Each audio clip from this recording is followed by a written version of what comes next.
from Winnipeg, and it is Drew Brown time in Winnipeg. He is hoping, along with Brady Oliveira, to ignite a Bombers offense that hasn't been that potent so far. It won't be easy, though. Chad Kelly and Monte Coxie in the Argos, they've had little trouble scoring points so far. They're coming off a rough defensive performance in Calgary. It is Toronto. It is Winnipeg coming up, and it is Friday night, and we are here. We are set, ready for a big game. Alongside Enoch Mwamba, Paul LaPolice, and Milt Stegall. And this is a very interesting game. Both these teams currently sitting at 500 apiece, and you could look at both the offense, the defense. No Zach Collaros. It is Drew Brown time. But who's your key matchup for tonight, Enoch Mwamba? Well, I'm looking at the linebackers right now. Cam Judge got off of the field, so they put in a new guy, Goss. He's a rookie, and he's coming in, stepping in. He's going to have a lot of pressure tonight because Brady Oliveira is going to touch the ball quite a bit. So I'm looking at him. He's going to be on my ISO cam tonight. I'm going to talk about the Winnipeg offensive line because two reasons. The run defense is so good for the Toronto Argonauts. They're going to try to get Brady involved. Can they do that? Can they move Ralph Hawley, the immovable object at the D-line? And they have been suspect to giving up some sacks the last couple of weeks. So can they protect Drew Brown to give him an opportunity to put the ball downfield, Milt? Two areas real quick. The two returners, Janarian Grant and Vavo. Janarian Grant said he's getting in the end zone. I don't know if either one of these guys are going to end zone, but I see some big returns by both of these guys. The other area, when you get an uncomfortable situation, you look for something that you're comfortable with.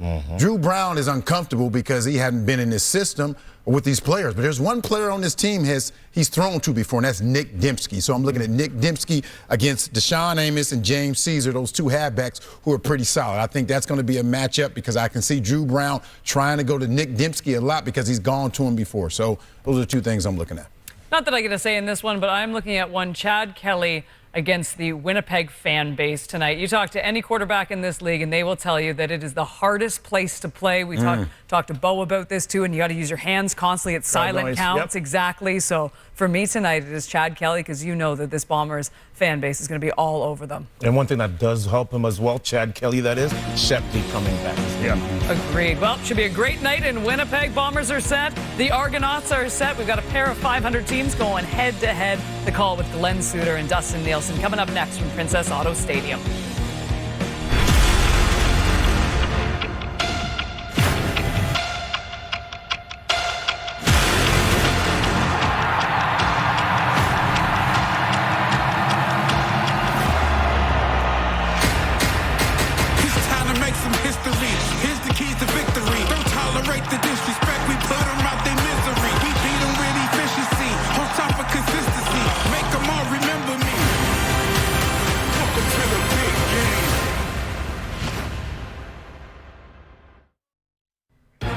Hurst of Saskatoon, Saskatchewan. This is your chance to win big thanks to Save on Foods' $1 million touchdown to win. If a kickoff is returned for a touchdown, you could win groceries for a year. If two kickoffs are returned for touchdowns, you could also win $1 million. Good luck, Margaret. Let's send you to Winnipeg.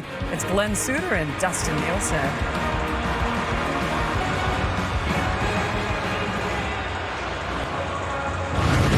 For the first time this season, Friday Night Football brings us to Princess Auto Stadium in Winnipeg for a hot and steamy matchup between the Blue Bombers and the Argos. Toronto rolls in here fresh off a Stampede Bowl beatdown at the hands of Calgary. Winnipeg squeaks out a victory in the Hammer, much needed victory, but they lose Zach Collaros in the process, which means they turn the keys over tonight here to Drew Brown. Yeah, full circle moment for Drew Brown. This is where it began for him. Only had 3 starts as a Bomber, won 2 of them all on the road, but put up some big numbers. That's why he got the big contract in Ottawa, and now he's back with Winnipeg and gets the start tonight. Speaking of numbers, Chad Kelly is on a record-breaking pace, averaging 371 yards per game this season so far. 2-2 starts for Mike Miller, coming off that 22-point loss, though, in Calgary last week. They'll be looking to get things back on track, need to find their game defensively. Mike O'Shea, can't believe I'm even saying this, but they're 0-2 at home after going 7-2 at home last year. Winnipeg won the coin toss, said we want the football, so they are going to get it. They split the season series last year between these two clubs. And Vavel will wait to return this. We've got a Vavel Janarian Grant matchup tonight. Yeah, we do. Somebody get ready for $1 million on Friday Night Football could certainly be in the cards, especially if Babel can do something with this kick right here. Both of these teams come in at 2-2. Winnipeg off of a win, Toronto off of a loss, and we are underway on Friday Night Football in Winnipeg. And this will drop into the hands of Babel, takes it at about the 12, near sideline. And he picks his way ahead, just shy of the 35, and there he is, back in Bombers blue. Drew Brown getting the start, his first actually here at home with Winnipeg. First start here at home, but 2-1 as a Bomber, and then got the contract with the Ottawa Red Blacks. Big year in his first year as a starter there. And then when Ryan Dinwiddie became the head coach, he went in a different direction. Trade was made, and just in time, really, for the Winnipeg Blue Bombers to get Drew Brown back here basically the week before Zach Collaros went down. Starts on his own 35, gets it away quickly. Ontario Wilson has the first catch of the game. That'll get him up to the 40. So Drew is playing because this happened in Hamilton last week. Yeah, just a tough day for both starting quarterbacks, and our thoughts go out to Bo Levi Mitchell, who's come out of surgery, high spirits. Collaros also went down. You saw from that hit. It's a neck injury for him, not a head injury. I guess that's some good news on the one-game injured list, and he will help his former teammate in Drew Brown tonight. Second down, they'll hand it off. Brady Oliveira pushing ahead, and it looks like he's going to be stopped about half a yard shy of a first down. So big opportunity here for Drew Brown. It's got to help getting this opportunity in a place that you're familiar with. Yeah, absolutely. And you take a look at his career numbers. He's 12-14-1 as a starter. Again, 2-1 here as a Bomber starter. Almost 8,000 yards passing. And the 300-yard games, I think that's why he got the big contract. 2 of his 3 starts for Winnipeg, he was over 300. Bryce Perkins in short yardage, trying to push it ahead, and it's the second effort that gets it done there. Looked like that initial push might come up short, but Perkins finds a path through, and it's a first down for the Bombers. More set of downs, especially early in the game, will help Drew Brown settle in. Heard Milt Stegall talk about his connection with Nick Dembski, one of the top receivers in this Bomber lineup. It's going to be a guy I'm sure that Drew Brown will lean on as this game goes on, especially early.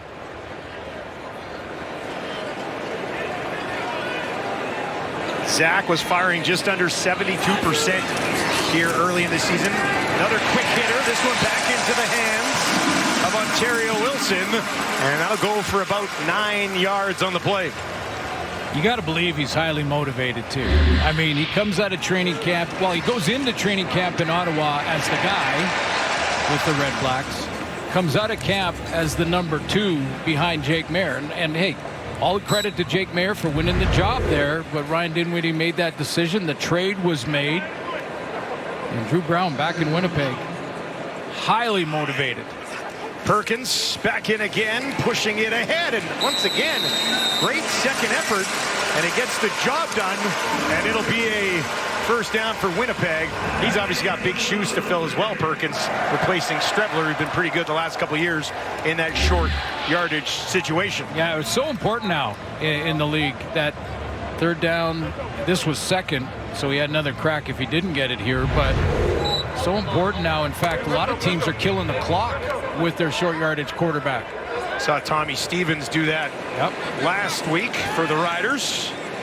First and 10 from the 53 of Toronto. Brown, deep drop, pressure coming, gets it away down the field, wide open at the 30. It's Wilson again, Pokey Wilson, cuts it in, stays on his feet, down to the 5, ball is out, Toronto's on it. Oh, what a turnover for the Argos defense. Wilson was thinking touchdown. Argos were thinking turnover. And Toronto comes up with it. What a swing early in this game. Ball batted out by Benji Franklin. Benji Franklin is the guy who creates the turnover. He adds that to his stat line. There's Wilson right here. He's going to be patient on this route. It's well run against the safety, and Bolden, who turns right when he shouldn't, to go to the deep outside receiver. Wilson is open underneath as he sits down, but then here comes Benji Franklin. That's called a forced fumble, and the Argos take over. Just punches that ball out. He had the forced fumble to his 18 tackles, interception, and a couple of knockdowns this year. Now they're going to start it on the ground. A little bit of room to run for Hicks. He's going to take it to the 20, the 30, tracked down from behind. But a great start to the game for the rookie running back, Sam Hicks.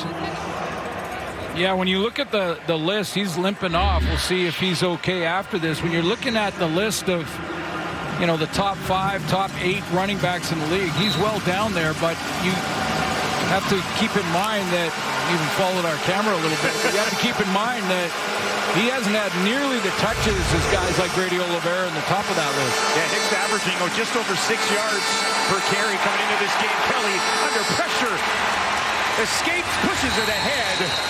And he was running for his life there with Willie Jefferson hot on his tail. So Chad Kelly is 22-6 as a starter in the CFL.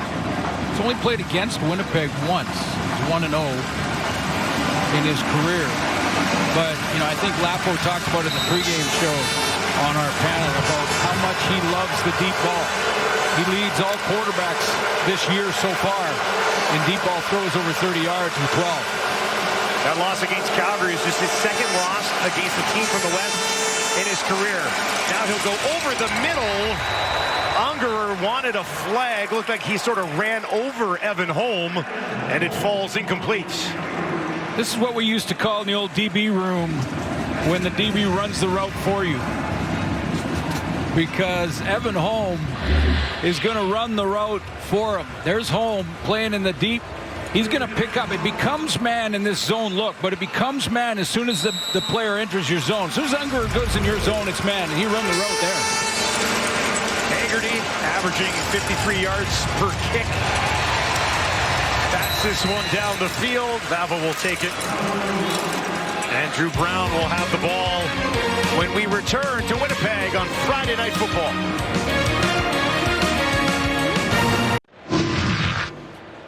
Drew Brown started his career here in Winnipeg, went to Ottawa, actually had a pretty good season in 2024 with the Red Blacks. A little bit of a step back last year in Ottawa, now finds himself back here in Winnipeg. For more on this journey, let's send it down to the sidelines.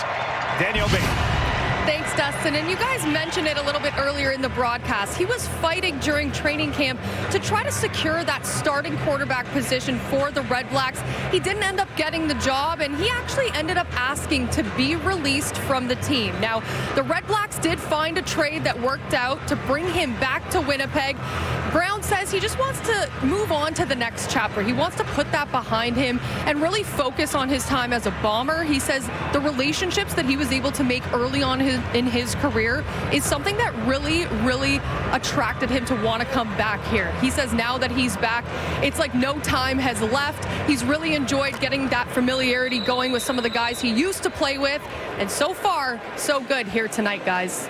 Trade worked out well for Ottawa, too. They got a first-round pick and a conditional second in return for Drew and a second of their own. Now he'll get it away again. That one batted down by McFadden. Let's take a look at the offense that Drew Brown's working with here. Yeah, I'm looking at a matchup up front with the 24-year-old center and Tyler Ellsbury to see how he does tonight against Ralph Hawley at that interior defensive line spot. And that's the familiarity you're talking about with old teammates, and Nick Dembski leads that list because good connection and good chemistry back when Drew Brown was a Winnipeg Blue Bomber with Dembski. Won't take long to get that chemistry back. That was the first incompletion of the game. Brown has started 3 of 3 for 36 yards. Now he's looking for Dembski, and Dembski tried to go back to it. Franklin had a good look at it, but he could not haul it in. What a start to the game that would have been for Benji Franklin. Yeah, and that was a good move by Nick Dembski to come back between the two of them, because Benji Franklin had the short, flat zone, and then he dropped underneath this because he didn't have a threat in front of him. No Bomber receiver out there, so he could drop underneath that deep out. Almost had himself a pick. Janarian Grant, 4 years a Bomber. He awaits this kick. And he'll secure it at the 10-yard line. to just outside the 25. Heck of a start to the season for Chad Kelly, averaging over 370 yards through the air per game. We'll see if he can get it going against Winnipeg here on Friday Night Football.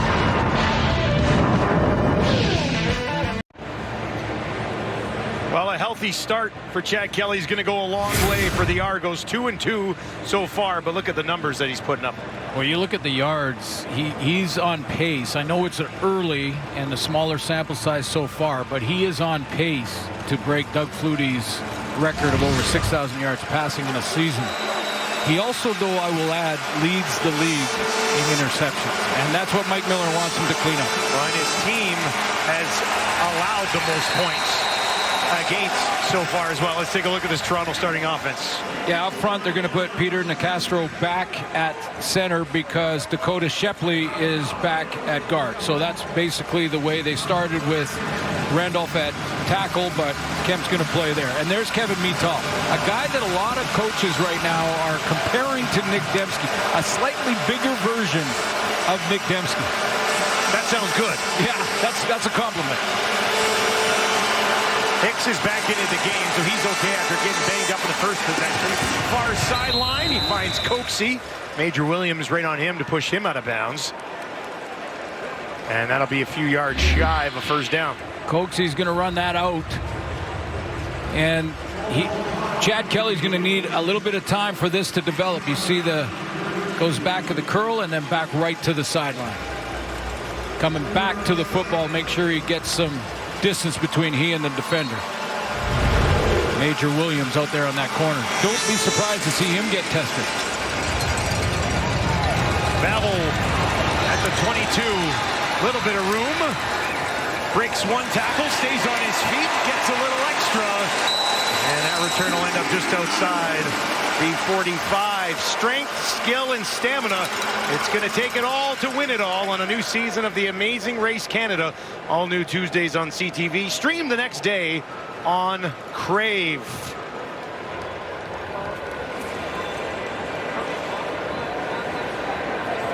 It's a warm one tonight here in Winnipeg. Kickoff, 28 degrees, feels like 34. Clear skies, beautiful night, not much of a breeze going either way here at Princess Auto Stadium. 1st and 10 for Brown on the 46. Hands it off to Brady Oliveira. Cuts it back, pushes it ahead. There's a flag on the play that came out in the secondary after a gain of about 8 yards for Brady. This looks like it is against Winnipeg. Holding Winnipeg, number 81. 10-yard penalty. Will replay first down. Joey Kokorin, the guilty party here. Yeah, usually it's very seldom you see a holding call and a run play from the offensive line, but there was the grab there in the process.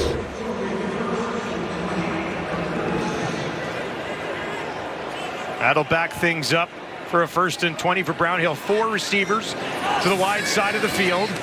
Looks the other way, hit as he throws. He got popped, finds Wilson, breaks a tackle, gets back the penalty yardage and a whole lot more. And this will be second and very manageable. And what a start to this game for Pokey Wilson. Yeah, Pokey Wilson gets a one-on-one look. He's the only receiver into the boundary on this play, so he's going to go one-on-one on the corner, and McFadden comes back to the football. But I liked what he did at the end of the route and after he finished this play to cover it up with both hands. Benji Franklin got him with the strip on that play right down inside the 5. He's learned from that and moved on. For the 3rd time tonight, Perkins back into the game, looking to pick up a first down, just 2nd and 1. And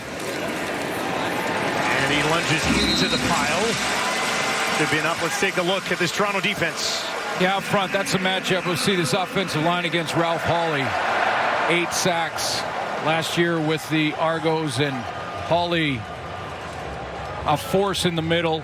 One change in the linebacking core. Cameron Judge is out, playmaker, and Owen Goss will play in that spot out of Arizona. And then in the secondary, Ethan John starts at free safety. We may see a bunch of Bubba Bolden in that spot as well. And Benji Franklin loves to create those turnovers. Already has one tonight. Judge, a big loss for a defense that's been struggling to start the season. Now they'll give it to Brady, pushing it ahead. No plays this time, and he's got about 8.5 yards on that carry right up the middle. And you got to control the middle of the defensive line up front. That's the key to a good running game. And Brady Oliveira loves to press the line of scrimmage while he lets those blocks get set up, and then he picks his hole. This will really help Drew Brown if they can get the run game going with Brady Oliveira. This is about second, and I'd say 1.5 yards. So Brown will remain in there in the shotgun. Just flips it ahead to Pokey. Wilson cuts it in at the 40, all the way down to the 30. And now a bit of a scramble just inside the 30. The officials are going to slide over here. But it will remain Winnipeg ball. Well, a couple of successful running plays to Brady Oliveira up the middle. That's Brady Oliveira there. Then why not just get the defense thinking that way and bring Pokey Wilson on that little underneath throw. This will be a forward pass. It'll go down in the record book as that. Or excuse me, in the stats sheet as that. Technically the record book. Yeah, it's not a record. A record book is record. Just expanded stat sheets. That's right. Wilson's already at 100 yards. Time count violation. Winnipeg number 4. 5-yard penalty. It remains second down. Ask Michael O'Shea about the new 35-second clock in our Zooms. Correction, first down. And basically he said, yeah, you know what? I think every single team has got at least one time count as we slowly get used to this. Figure it out a little bit. Yeah, but thinks it's going very smoothly and keeping sort of a consistency to it. So 5 yards tagged on. Here's the 1st and 15. 4 receivers out to the left for Brown. Looks to the right, throws to the right, times it perfectly. Found a man. It's White towards the end zone. Got it. Touchdown Winnipeg. Tim White's 3rd of the year, and the Bombers and Brown on the board early.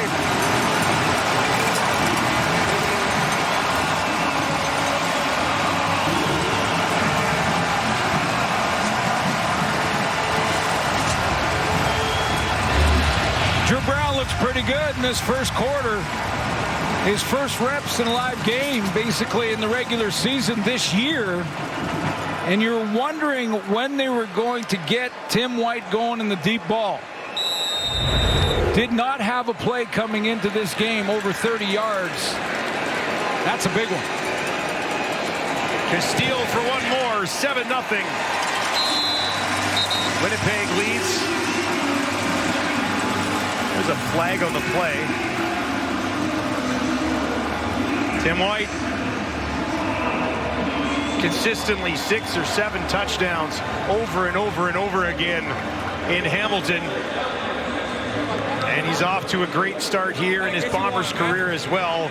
That is his 3rd, his 20th catch of the season. Caps off a 7-play, 64-yard drive that took just over 3.5 minutes. But how's this for a start for Drew Brown? 135 yards already in the first quarter. And now touchdown into the hands of Tim White. I know you love that. I know you love it. Come on, man. 33 touchdowns with the Ticats. Now 3 here with the Bombers. I know my partner loves to call these. I do love it. So Tim White is right about that. We love to see offensive scoring, and the timing on the throw from Drew Brown, outstanding as the Argos dropped into a zone look. And his timing on that throw, absolutely perfect. Brown is 6 of 8 for 135 and a touchdown here early in this one. Grant will take it at his 5. Trying to kick it to the outside. He's going to be wrapped up and taken down. Pushed out of bounds by Michael Ayers. So Tim White's into the boundary here, and he's going to find a little soft spot in the zone, the Argos are going to drop into basically a 3-deep zone, and there's 2 underneath players for the Argos. Stop it there. That timing on that throw to get it in between those 2 droppers in the curl and the hook zones. Perfect timing on the throw to give Tim White a chance. Get the ball in his hands, split that tackle, and head to the end zone. There you go. Chad Kelly, 6 yards passing. Drew Brown, 135. As expected here on Friday Night Football. Kelly bouncing around the pocket, gets it away. First down, a little bit more as well as he gets into the hands of Mittal for the first time tonight. When Chad Kelly starts to climb the pocket, goes on those off-schedule type plays like this one, eyes are always downfield, and he's looking for a good chunk play. Kevin Mittal sits. That's his original route, and now it's scramble rules. Scramble rules are, if you're close to the line of scrimmage, just cut across the field and try to create a target for your quarterback. First down from the 33. Mittal again, and he'll push it ahead on the ground for a first down against this Winnipeg Blue Bombers defense. 4 sacks already for Jake Serezna. Felt terrible about the hit on Bo Levi Mitchell, for the record. Clean hit, just unlucky. Jake Serezna with 4 quarterback sacks. Great start to the season for Tony Jones. He leads the team in defensive tackles, but he has been a leader in that group. And I'm wondering if Major Williams is tested. He's got 5 knockdowns and he's played well. He's also got an interception. And I'd test him if I was Chad Kelly. Kelly over the middle again. This time he finds Unger. Tackle made by Nichols, but that ball flips on to the Winnipeg side of the field.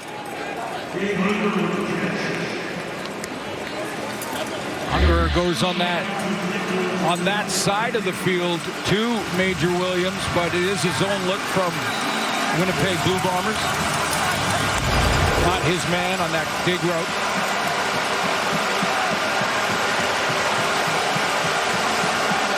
Fresh set it down from the 50. Kelly wants to throw again. Ball is out. Bombers are on it. They've got it. Turnovers.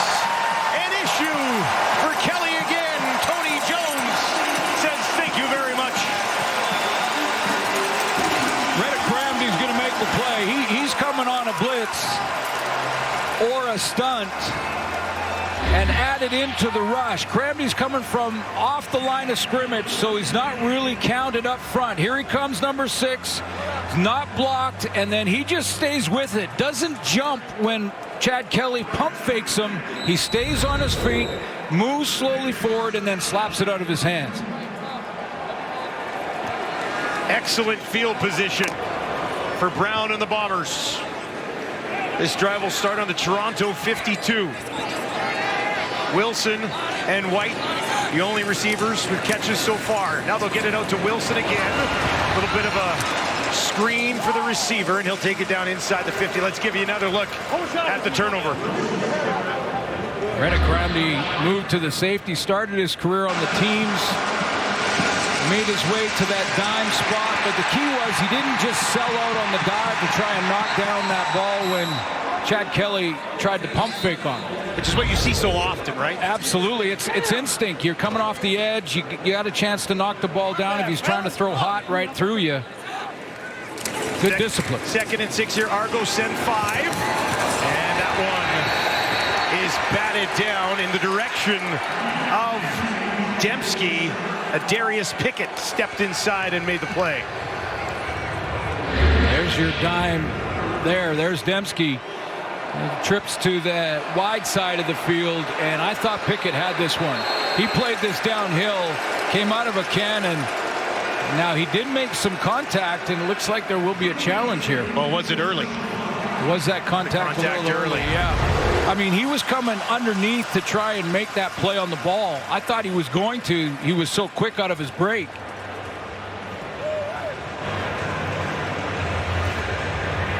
Winnipeg is challenging the previous play for defensive pass interference. The play will be reviewed.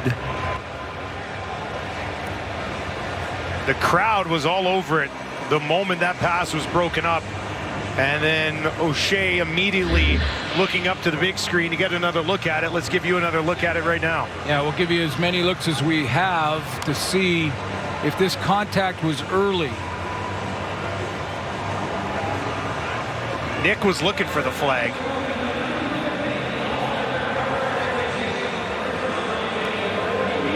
Well, I don't think there's any question he was a little bit before the ball arrived. And when you slow it down, you see. I think the follow through to pull Nick and Dembski and twist him to the ground is really irrelevant of it. It's whether it's that hit in the back before the ball arrives. The chest to the back. Exactly. The ball was about half a yard away still.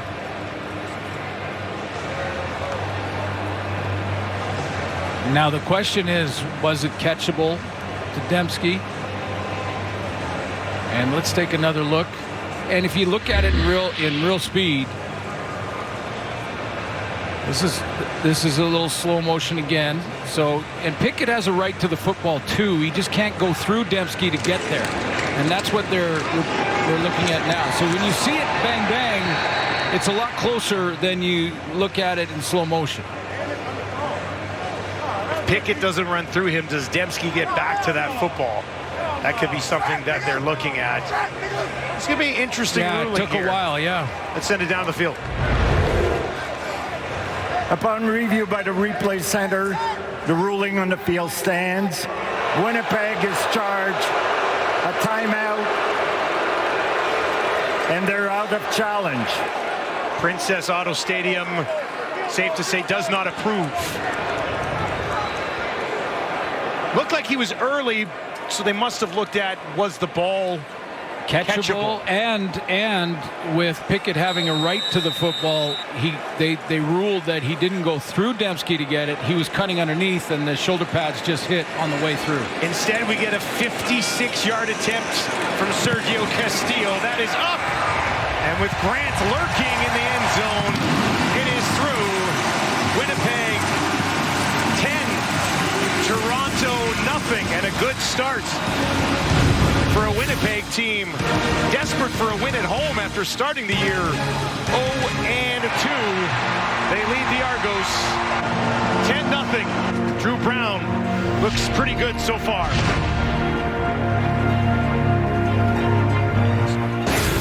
Couldn't ask for a better start here for the Blue Bombers. They have a 10-0 lead over the high-scoring Argos here at home in Winnipeg. 139 passing yards, not for Zach Collaros, but for Drew Brown getting his first start here for the Bombers. Has looked very sharp in this first game. First real live reps in the regular season for Drew Brown this year, and you wonder about timing. You know, and I think about that throw and catch for the touchdown and the timing on the throw. If it's a little bit off, that's an interception. He threw it in between two defenders, and Pokey Wilson took it to the house. But you wonder about the timing in those first reps back. He's been bang on in that first quarter. Toronto this season 0-2 when trailing after the first quarter. They'll look to change that. Lots of time in this one, especially for a quick strike offense like the Argos have at least showed us so far this year. Have to remember, they are going up against an excellent defense here with the Bombers. Now a deep shot. Kelly, too much juice on that one. Looking for Common, and it falls incomplete. Tyler Common on a corner route, and this is what he loves to do. Chad Kelly, whether he's behind, ahead in the game or not, is going to try and get the chunk plays. He's going to try and throw the ball deep. That's up against one of the best halfbacks in the league in Evan Holm, and he was in very good position. Had to be a perfect throw out in front of Common, or else it's intercepted. Bombers defense allowing just over 25 points per game. That's second best in the league, and they only allowed 258 yards passing, which is best in the league. Kelly just 37 through the air so far. Under pressure again, on the run, to his right, gets it away. As he's taken down by Jones, it falls incomplete, 3rd and 10, and they'll punt it away again. With the look that the Bombers are giving Chad Kelly, he's not sure if Jones is going to blitz or who might come. Remember Reddick Cramdy on that blitz that caused the turnover? This time it is Tony Jones. He's going to come up to the line of scrimmage and then make sure he has secondary contain. It was only 4-man pressure, but they don't want to let Chad Kelly outside of that containment. Short kick by Haggerty that goes out of bounds and draws a flag. When you have like another chance of that. Yeah, well, when you have a returner Illegal kick like out of Favell, bounds. Toronto 29, 10 yards.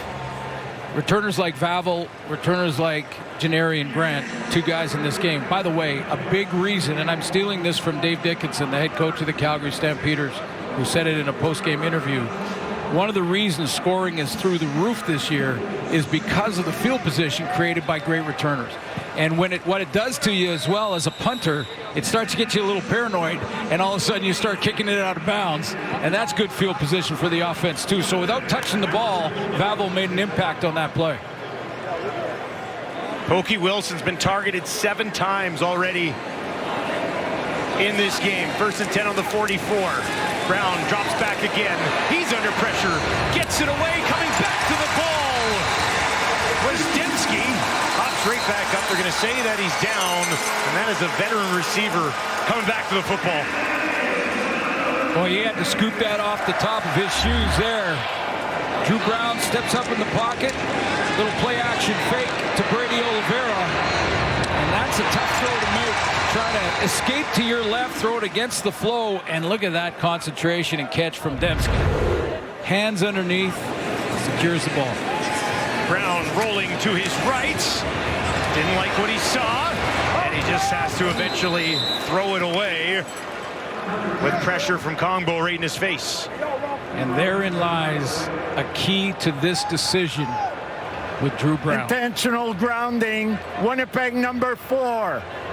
Loss of down. 3rd.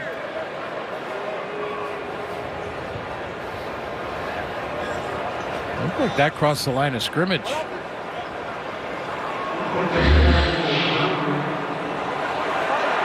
Line of scrimmage, the 51-yard line.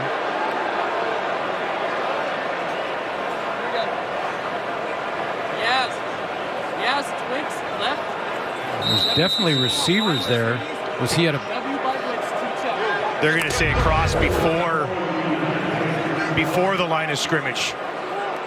I think from our angle, it looked like it got past the line of scrimmage, but it looked like it was before the line of scrimmage. But there were 2 receivers close. Yeah.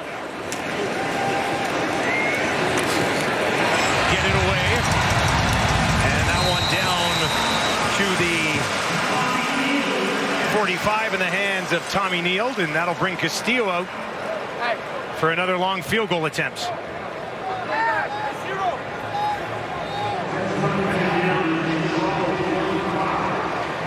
Drew Brown, I will say this, looks pretty comfortable in this offense. Oh, He looks like he's operating it very smoothly so far. absolutely should, and he has some familiarity with the offensive coordinator, Tommy Condell. Castillo from 53, that one is up, and it is good as well. Couple of deep shots from Castillo. If you got him in fantasy this week, you're loving those 50-yard bombs. Mital, big piece of what they've got going offensively here with the Argos in the offense. We'll have the ball when we return. Kevin Mital already over 360 yards receiving this season. Let's go back to the 24 Grey Cup. These 2 teams battling out in Vancouver. This was kind of the breakout moment for Kevin Mital. He had that touchdown in the cup from Nick Arbuckle. And watch how the DBs try to tackle him. That's what I think separates him from a lot of receivers. Almost tight end-like. They'll kind of go low and try to protect themselves when they try to tackle him. Mike Miller said, don't fall asleep on him deep. Maybe he's the spark for this Toronto offense. This time they'll dump it off to their running back, Sam Hicks. Well, they've got a great receiving core across the board. I mean, Kevin Mital, we talked about, but you take a look at Polk and Coxie and Unger. I mean, this is a group that is on pace for 1,000 yards, all 5 of them. Never been done. over the middle. Ungerer, first down, Toronto. And the guy who's on pace for over 6,000 yards passing and needs to get that offense in gear, down 13. And stop turning the ball over. 8 interceptions. The only thing really holding this Argos offense back so far this year. Now a deep shot down the field. Has Polk wide open. Polk has it at the 10. Trying to stay on his feet. He's taken down just inside the 5. But there's that deep shot that we've been waiting for from Chad Kelly. They can score quick. They can get the ball down the field quick. It's nothing fancy from this. It's just a straight go route from Mackay Polk. But as soon as Chad Kelly sees a deep defender move forward, he's chucking it deep. Touchdown saving tackle from the speedy Major Williams. At least for now. Dedrick Nichols wants that one back. First and goal from the Winnipeg 3. They'll hand it off, up the middle, pushing it towards the end zone. Touchdown, Toronto. Sam Hicks has his second of the year, and the Argos offense has some life.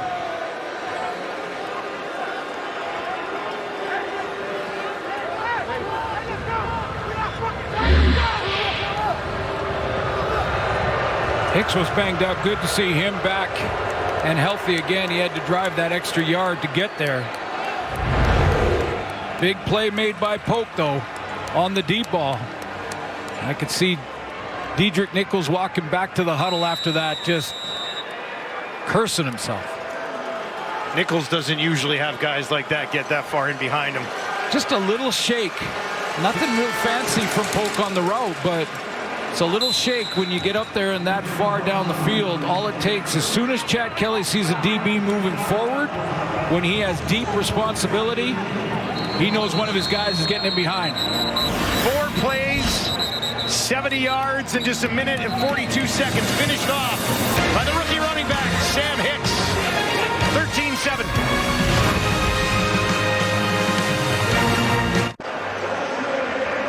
Hicks finishes it, but let's go to the big play to Mackay Polk and show you the coverage. It's a 3-deep zone from the Winnipeg Blue Bombers, and Dedrick Nichols is the outside third player. His deep responsibility is important. Chad, as soon as he sees them, deep responsibility DB move forward, he knows he's got a go route with Polk, and that's the ball he's going to throw. And that's why Dedrick Nichols went back to that huddle, just shaking his head going, can't believe I did that. One step in the wrong direction. That's all it takes. And you're toast. It's all it takes. If you're the deep guys, you got to stay in that back pedal and then turn and run with any deep route. Babel from just inside his own 10. Couple of blocks set up. Go for him. Here he goes. Babel to the 50. Down to the 55. Stiff arm and taken down. Just inside the Toronto 50. An immediate response from Trey Babel. Well, we've talked about the great returners in this game and in the league, but this is the other aspect to it, is that it can grab momentum back so quickly. Argos go down, they put 7 on the board, the big play down the field, they grab the momentum, and what does Babel do? Says, no, we're going to be right back to our quarterback in plus territory. He'll give it to Brady. Oliveira, a bit of a stumble, and he's taken down after a short pickup. D'Arcangelo there on the tackle for Toronto. And take a look at Brady Oliveira, who is about 138. He has a big game tonight. You need 140. He moves into third place in Bomber history past Willard Reeves. And I start looking at these stats with Oliveira and Nick Dembski moving up the all-time receiver board for the Bombers. You see some pretty cool names on those lists. It'll be empty this time for Brown. Gets it away. Has Dembski. Dembski wrapped up and taken down. Nice tackle made there by Ethan John. And they'll be just short of a Winnipeg first down. So Dembski was going to move into 6th. Already has, because he's had over 30 yards here tonight. So he's already moved into 6th all time. Rick House is the next on that list for Nick Dembski, the all-time Bomber list. Just past Perry Tuttle, by the way. Moving on up. Perkins back in, 3rd and 1. And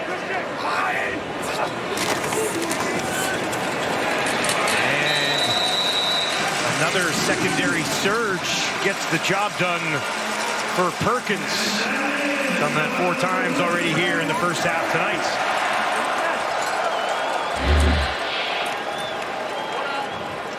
Off that right side. Ran into Sluka and just pushed his way through him. I love how they have Dante Daniels, a draft pick out of North Carolina that is basically a tight end, but is in the receiving corps. Line him up in short yardage. 6'6", 272 pounds. Yeah, man. You can put him wherever you want. Here's Brown under fire, and he is taken down. Owen Goss has his first sack.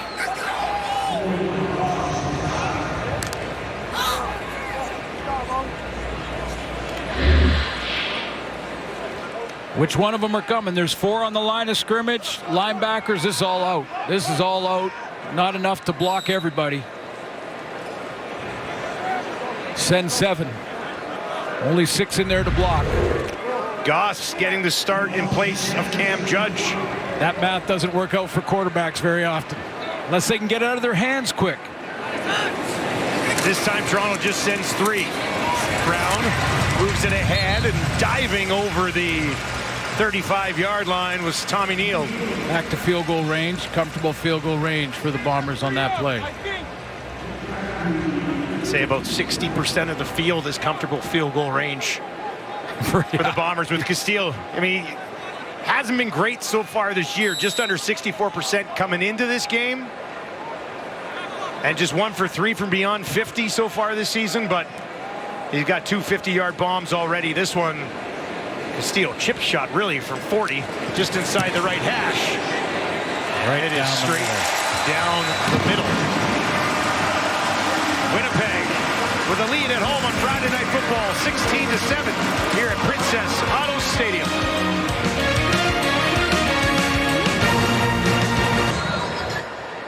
Welcome back to Winnipeg. We've got an injury update. Let's go back down the sidelines to Danielle. Thanks, Dustin. Janarian Grant was worked on in the medical tent, and when he came out, I did see him working with a trainer and testing out some footwork on the sidelines. He's been doing that now for pretty much the entire second quarter. I have not seen him go on for offense. I have seen him go on once to potentially return a missed field goal. His body language isn't looking good, but I'll definitely keep monitoring to see where things are at and look for an update with the team, guys. Certainly would be a loss in the return game for the Argos. Little draw here into the hands of the other rookie, Isaiah Smith. Yeah, you take a look at Janarian Grant's body of work, and it is impressive. And impressive to a point that when he decides to retire, he's going in the hall as a returner. 3rd most kick return touchdowns of all time for Grant. And now he stands and watches his offense go to work on a 2nd and 8. Kelly with some time down the field again. Not this time. That'll fall incomplete. Was looking for Coxie, working against Moxie, and Coxie couldn't find it. There's Coxie getting a little run at the line of scrimmage, which is legal in the Canadian Football League. You're allowed as a receiver to run towards the line. It must be nice being a receiver on this football team that knows that the quarterback you cannot outrun a throw. Yeah. The quarterback will overthrow you, but you can't outrun one. Pavel just inside the 10, and he's tripped up on a short return. There's Janarian Grant once again, and we had this prepared for you, so let's give it to you now. We're talking about one of the best to ever do it. 8 total kick return touchdowns when he was playing college ball with the Scarlet Knights. Comes to Winnipeg, 8 total kick return touchdowns, a franchise record. Also, a couple of Grey Cups for good measure. Then he takes his talents to Toronto, and now he's got 14 career kick return touchdowns and another Grey Cup championship. It's crazy. I mean, the best to ever do it was Gizmo Williams, but you know he's in the conversation of the new era. for sure, and right into the hall. And now Trey Vavel, that's your goal. That is the new standard that's been set. That's the bar, Mr. Vavel. Nobody's catching Giz's 31. No, and had at 28-29 called back. He was a freak. Still is a freak. Yeah, See Giz every once in a while. I still wake up in a cold sweat sometimes thinking I see his name tag running away from me. Giz still looks like he could play. Oh, yeah. That's the shape that he's in. Probably still running the stadium steps. 2nd and 3 for Brown. Back to Brady again. Going to be close on this one. Needs the 28 for a first down. And they're going to say this is 3rd down, inches. And Perkins back out once again. Yeah, a few times they've brought Perkins out in short yardage. This defense in Toronto looking to, especially with Drew Brown playing in his first game this year in the regular season, they go and regroup at halftime. 3rd and inches, didn't need much. Got enough. And Brown will trot back out onto the field here at Princess Auto Stadium. Great quick group. Wanted to have a big game, sort of a reset game. They're giving up a lot of yards along the ground and a lot of points. We've hit 3 minutes here in the opening half on Friday Night Football. Bombers lead 16-7. Up at the half, we're going to break down Drew Brown's performance so far and the Bombers' defense, and we would like to change all of our game picks, correct? There's still another half. did. There's still another half. Also, the Phil Pop Bowl coming up on Saturday night. yeah. We got some MOP candidates. Let's chat about it.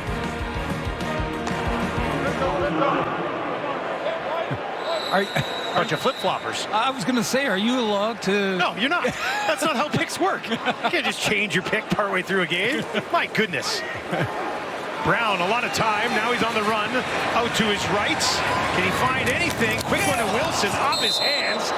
Official takes the worst of that. And it falls incomplete. And Darius Pickett helped with that incompletion. But that was a fastball on the run from Drew Brown. Good protection up front. Said was going to look at the matchup between Kyle Ellsbury and Ralph Hawley. We haven't talked about Hawley getting up into the penetrating the line of scrimmage. See, that fastball was coming in there hot. Oh, that went through the hands off the helmet. Yeah.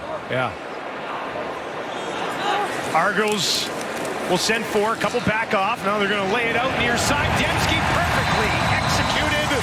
First down, Winnipeg at the 49. Yeah, this route's all about leverage for Nick Dembski. If he's got it coverage on the inside from a Darius Pickett here, he's going to use that to his advantage and then break to the out. Drew Brown just has to wait that extra second and let's go. 200-yard first half for Drew Brown. 12 of 16, 208 yards and a touchdown. And he'll work from his own 49, just over 2.5 to play. He'll give it to Brady, bullies his way ahead, right to midfield. So, with Drew Brown, you know, what has to happen tonight? I mean, he's on pace for about 400. Win or lose, are they in Ottawa right now going, what happened there? I think Red Black fans who sit there and watch their team be winless, That's what I'm at saying. this point go, wait a second. Yeah, I mean, How'd this guy not win the job when he was the incumbent coming in? Now different coaching staff. It's going to change things. But yeah, no question. And again, nothing, no disrespect towards Jake Mayer who won the job, but interesting. This time they'll pitch it ahead. Wilson's got another first down. Takes it to the Toronto 45 as the Bombers march on here late in the second quarter. Now, we've seen this set up a couple of times already in this game tonight where Wilson's going to come across here after a couple of successful runs from Brady Oliveira. So Oliveira will stand about 8 yards deep. That's the key to the defense, that he probably gets the ball, and this time they fake it to Oliveira and little underneath toss to Wilson. Seen the identical play a couple of times now. Fresh set of downs from the Argo 46. Brown, Wilson again, a little bit of a slip. And then he's tracked down from behind by D'Arcangelo. 8th catch of the game. And we're in the first half for Wilson. Yeah, and they've been isoing him a bit on his own into the short side of the field. We're going to be snug in left, X-wing, 229, C-dash, climb, arc post, backside, X-China, all one right. I didn't get that. I got it, and I don't get it. I think it's a running play. 2nd and 3. I was wrong. It's a passing play. Seabass. Get it away inside the 30, pushing it ahead. And it's Kokorin. His first catch of the game. Kokorin is Seabass. That's the great nickname, if that's the truth. Yeah, that's the part of the call that I heard. That's the Seabass play.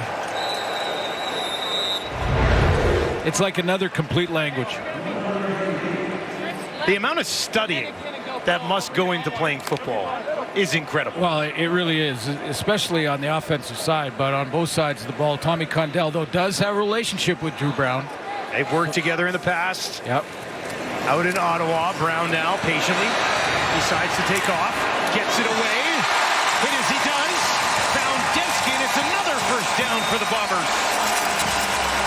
Brown dancing around back there. Yeah, and he paid the price, though, for this. He took a big hit because he had to get back to the original line of scrimmage to throw this. I think he went across it, and then he thought, oh, I'm too far, and he backs up right into that hit from behind. Now he doesn't have the same protection he would have if he was in the pocket from there. But he looked like he was getting close to that line of scrimmage and backed up. Jeremiah Ojo, first round pick for the Argos, made him pay. But it's a first down from the Argo 12 for Brown.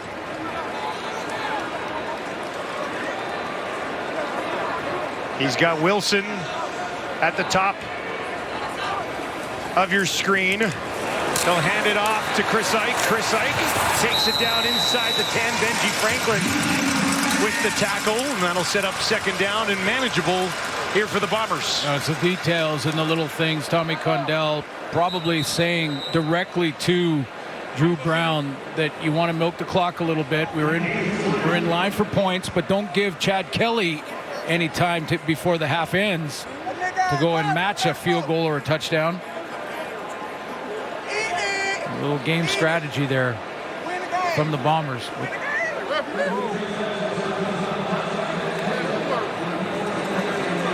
That is Jonathan Kongbo.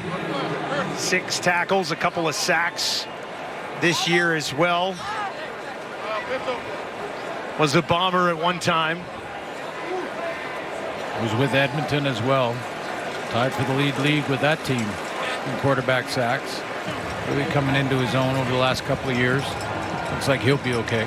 Tough to see that piece taken off the field, though. Yeah. You're trying to keep him out of the end zone. For 3 plays. Yeah. Yeah. Training staff comes out, you're off for 3 plays. Yellow, ready? 2nd and 7. From the 9, they could still pick up a first down. Clock ticks inside 30 seconds. Bombers trying to finish the half with a bang here. They lead 16-7. Brown looking for more. 4 options out to his wide side right. Looks to his left. Throws to his left. Corner! Wilson! Incomplete! Out of bounds when he hauled it in 3rd and 7.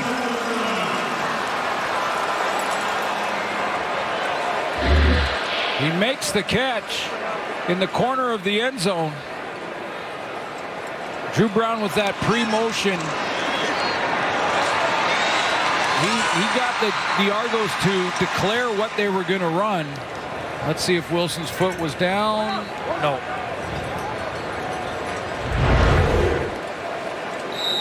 So a busy first half for Brown and this man, Castillo. He's going to be attempting his fourth field goal of the game. That's the thing you worry about, settling for field goal after field goal after field goal against a Toronto team that can certainly put up points, but Bombers defense has done a great job so far in this game. Well, you think you've got the leg for it? Old Dutch Foods is giving one fan the chance to win $500,000 at this year's CFL West Final. Visit kicktowincontest.ca. That's kicktowincontest.ca to enter. What's your range, partner? 12 yards. 12 yards. Okay. I don't know if I'd be comfortable going any deeper. Is it okay if I'm not the holder on that one? I think you'd have to be the holder on that one. This is handed off as the clock stops at 6. We'll see what Toronto can do offensively. This was an interesting part of this battle coming in, right? Toronto's offense, 37.5 points per game. Second best in the league. Bombers defense, 25.3 points per game allowed. Second best in the league. And right now, it's the Bombers defense that has been winning this battle. Looking at Tecopsy on the near sideline, and that will do it for the first half. Friday Night Football as Coxie talking trash to the Bombers sideline. What a start and a first half for Drew Brown, the Winnipeg Blue Bombers starting quarterback for this one, because Zach Clark, if you're just joining us, was not able to play in this one with the neck injury from the Hamilton game a week ago. Drew Brown was traded to the Bombers just prior to that injury, returns to the Winnipeg Blue Bombers and had a great first half. The timing was there. Big first half from Wilson, although he did get some of the other receivers like Nick Dembski involved. But what I was impressed with is calm in the huddle, his veteran decisions. A couple times he threw the ball away when he didn't see what he liked. And the timing on his throws against zone defense, outstanding in that first half. 252 yards of the touchdown. He stands by with Danielle. Thanks, guys. Drew, your first start at Princess Auto Stadium as a Bomber, you said yesterday, coming out of the tunnel was something you were looking forward to. How did it feel? Yeah, it was awesome. I love it here. My family loves it here. The fans are great. Just really grateful to be here and to get the support we do. Of course, you have a little bit of familiarity with some of these guys and Tommy Condell, but now that you're actually into game action, how is it feeling with the offense? Feels good. I know everyone kind of does certain things different, but at the end of the day, you throw the ball where you think it's supposed to go, and hopefully they catch it. I love it. Good luck in the second half. Thank you. Well, Kate, for the first time in this season, the Bombers enter halftime in the lead, and it's thanks in part to that man, Drew Brown. Danielle, what a start for him. It is Bud Light at the half alongside Enoch Mwamba, Paul LaPolice, Milt Stiegel. And if you're an Ottawa Red Black fan, you probably would love a couple of Bud Lights.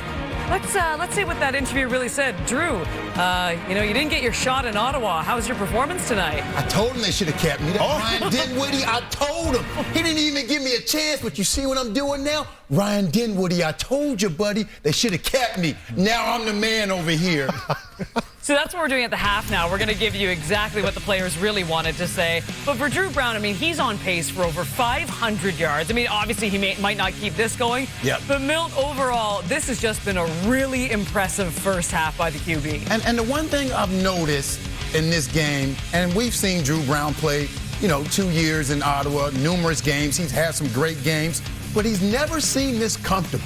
I've never seen him this comfortable in an offense. I know he's played under Tommy Condell, but majority of these players he hadn't played with, but it just seemed like this is the place where he wanted to be. It's like, okay, I'm going to Ottawa because I'm getting the money, I'm getting the chance to be a starter, but this is the place I want to be. This is where my family likes it. This is where I want to be in. And I know when Zach comes back, he's going to be the guy. But if this man continues playing like this, he may have found a home for years to come, because this is Zach's last year. So good for him for getting the opportunity to actually play, and good for him to not throw it back in Ottawa's face like most folks would. because he's a humble guy. So I'm just excited for him and excited for what he's done. I know it's only one half, but really excited. Yeah, and you know what helps with chemistry for a new guy that's just gotten back into the building with new receivers? Well, no defense. That really helps. You look at the defense by the Toronto Argonauts, they just got to do better. And I'm thinking, absolutely, Coach Quick is going in a half, and he's going to be screaming at them. You look at this play right here, man-to-man all across the board. Everybody's following their man, but you look here, Bolden Bubba, he's so far away from his receivers, about 8 yards of separation. And this is pitch and catch. Drew Brown is a professional quarterback, and he can make this throw. And he's going to let Coach Dinwiddie know that, and he does it right there. And then after this, you got to tackle the ball carrier. Let's go to this play right here. Empty set. Coach, how many times did he see this tonight? A lot of them. Every time I see this on a middle linebacker, I say, look, watch out for quick game and then possibly screen. But you got to have better communication between the linebacker and the low ball, the low carrier.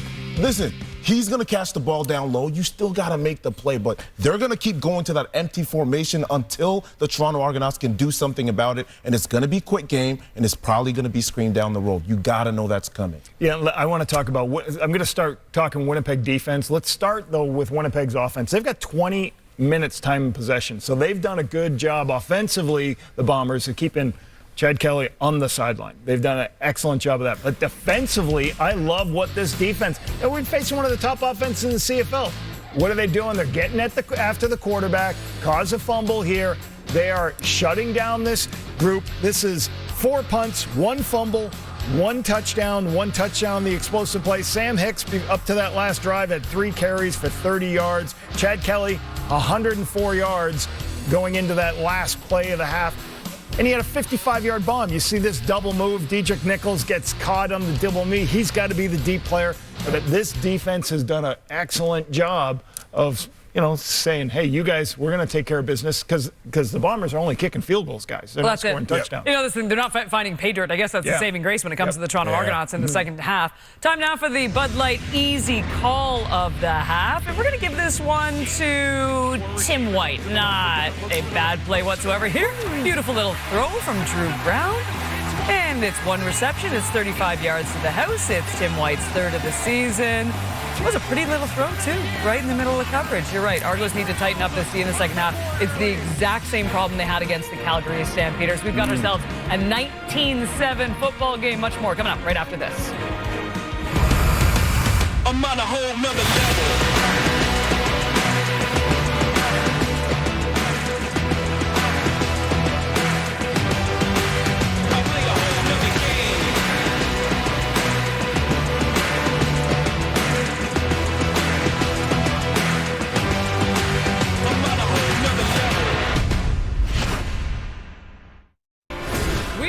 Continues tomorrow night. How great is this matchup? The Calgary Stampeders taking on the Montreal Alouettes. You can see that 7 Eastern, 4 Pacific. Then it all wraps up in the Heartland. It is Bo Levi Mitchell, Les Tigercats, taking on the Saskatchewan Roughriders. The Riders welcoming back AJ Ouellette as well. Now, tomorrow's Stampeders Alouettes matchup features 2 of the CFL's top quarterbacks and MOP candidates.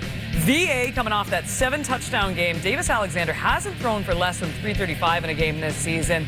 These are also the only 2 CFL starters yet to throw an interception entering week number 6. It's as good as it gets in the CFL this early. Lapo, I'll start with you. Let's make a case for Davis Alexander and his MOP race. There might not be a funner quarterback to watch. Like his ability to escape people, like he's always doing extra things that your teammates, when you see your quarterback, putting your body on the line week after week, play after play, guys want to play hard for you. He loves the deep balls. You've seen like one of the most explosive pass games in the CFL. Tyson Philpott has gotten a lot of those deep shots, but he's going to look to get those deep balls. They do a great job of giving him good opportunities. I always talk about this short plays. They do a bunch of screens for first downs, and then here comes a shot play. Alexander Hollins last week, he's really established the deep ball pass game in this football team, and I love watching him play. The players play hard for him. Coach, you got to love watching Vernon Adams Jr. play as well, especially with the showing that he put on last week. Now, I know Davis Alexander and Tyson Philpott got something special. Tyson's already at 600 yards, almost 600 yards at the beginning of this season right now, but you got to admit that there's something special in Calgary right now, and VA has a lot of weapons at receiver. You talk about Dedrick Mills still being at his side. It is amazing to see, and I can't wait to see, because you got to look at the progression of Vernon's career. It's amazing to see how comfortable he's gotten. I can't wait to watch the rest of the season. Mm-hmm. At the beginning of the year, I talked about how Justin Rankin was going to be the first player. He's even said it, 1,000 in a season, rushing and receiving. History will be made also with the Philpott brothers will be the first brothers to ever accomplish 1,000 yards receiving by two brothers in the same season. We know Tyson is way ahead of schedule. He may get it in 3 or 4 weeks, but Jalen is still on schedule, and all he needs is that big game, and that would be an accomplishment like no other. Their father and parents, their parents would be so proud, but these two guys can play, and we're really seeing it this year. Their only nemesis is injuries. As long as they stay healthy, these two guys are going to be great. And that's exactly what Tyson said in our interview in the pregame, too. As long as we stay healthy, everything's good, because he is averaging nearly 147 receiving yards a game. Of course, chasing Alan Pitt's record of 2,036. That's tomorrow. Tonight, we still have a game to wrap up in Winnipeg, 19-7. Bombers at the half.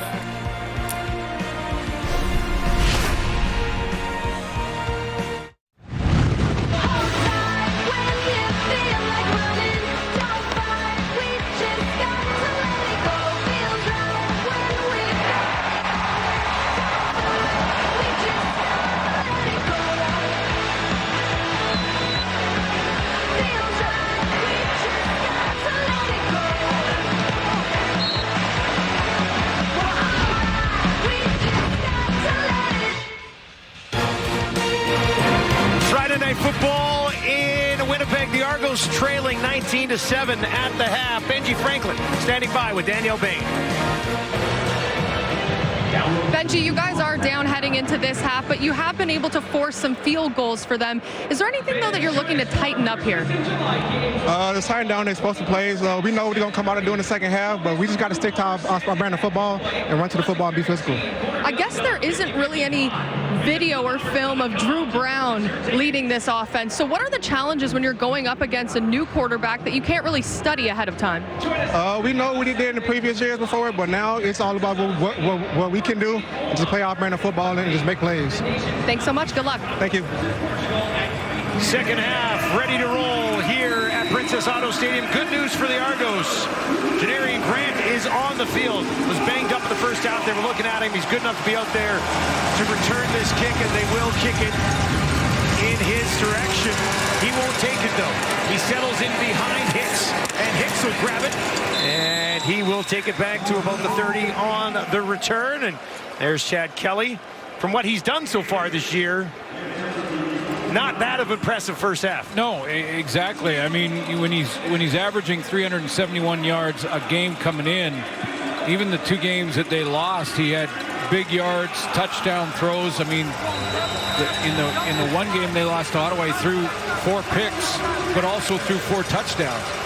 So yeah, those numbers very pedestrian when it comes to what he's done so far this season. They've scored at least 30 in all of their games. Winnipeg holds them to 7 in the first half. Kelly gets this one away, and that is caught by Common. That's his first catch of the ball game. We talked to Mike Miller about the interceptions going with a very aggressive play, and he says we talk all the time about managing the different football scenarios on the field, basically managing down and distance, field position, all the elements, and do you force it or do you not force it? Empty backfield for Kelly this time. Bombers send 5. That is batted down at the line. Tony Jones was there as Kelly, feeling the pressure, tried to get rid of it quickly, and Jones bats it down.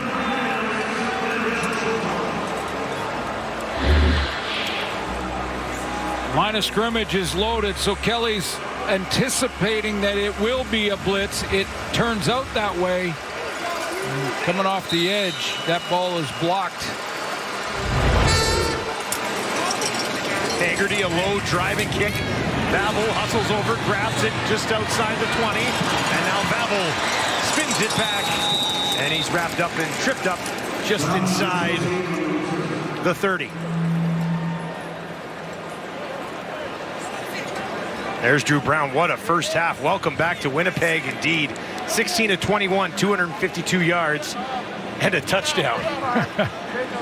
He throws for 500 yards, and there's going to be a whole bunch of people taking a hydration break in Ottawa.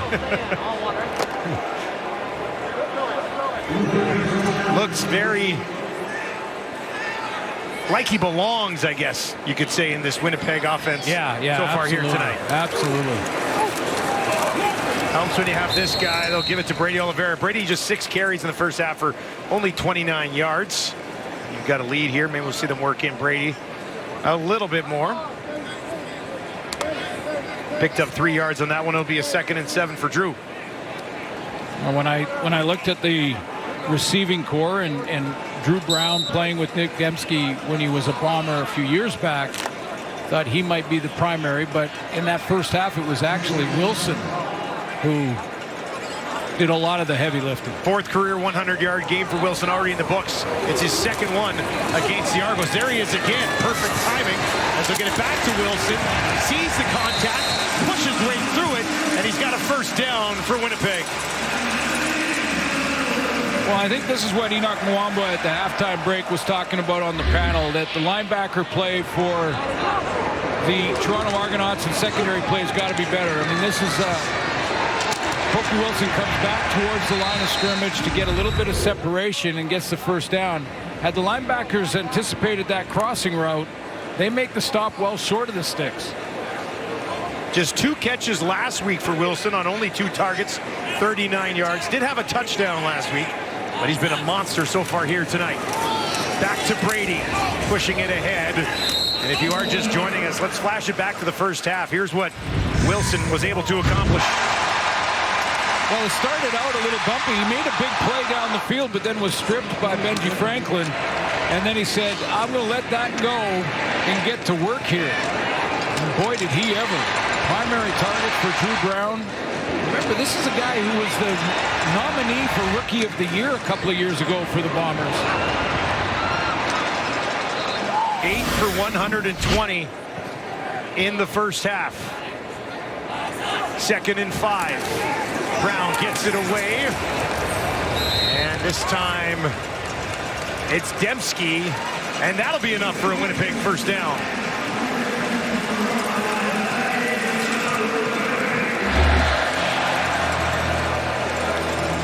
Kind of a bunch formation. Dempsey's going to just flash outside, sit down with a high halfback playing the deep outside third. That was Deshaun Amos back there. And as soon as he sees that, if Amos is up close to the line of scrimmage, he goes on a go route. Fresh set of downs. Brown dumps it off. Brady, can he break a tackle? He's tripped up and taken down. That's the play. Owen Goss was there. Yeah, that's the play this Argo defense needs to get a little spark. Maybe create another turnover, but if you can't create the turnover, go ahead and make a play like this, because this is Owen Goss, played at Arizona in his college days, replacing Cameron Judge. Cameron Judge is kind of a catalyst for this defense. Knows for the football, great instincts, and Goss is filling his spot here tonight. Had a sack in the first half, too, to Goss. Now Brown, wide open. It's White, puts on the brakes, cuts it back. They'll wrap him up and take him down. It was 2nd and long. Did not get enough to pick up another first down. And Jamison Sheen will have to come in and kick it away.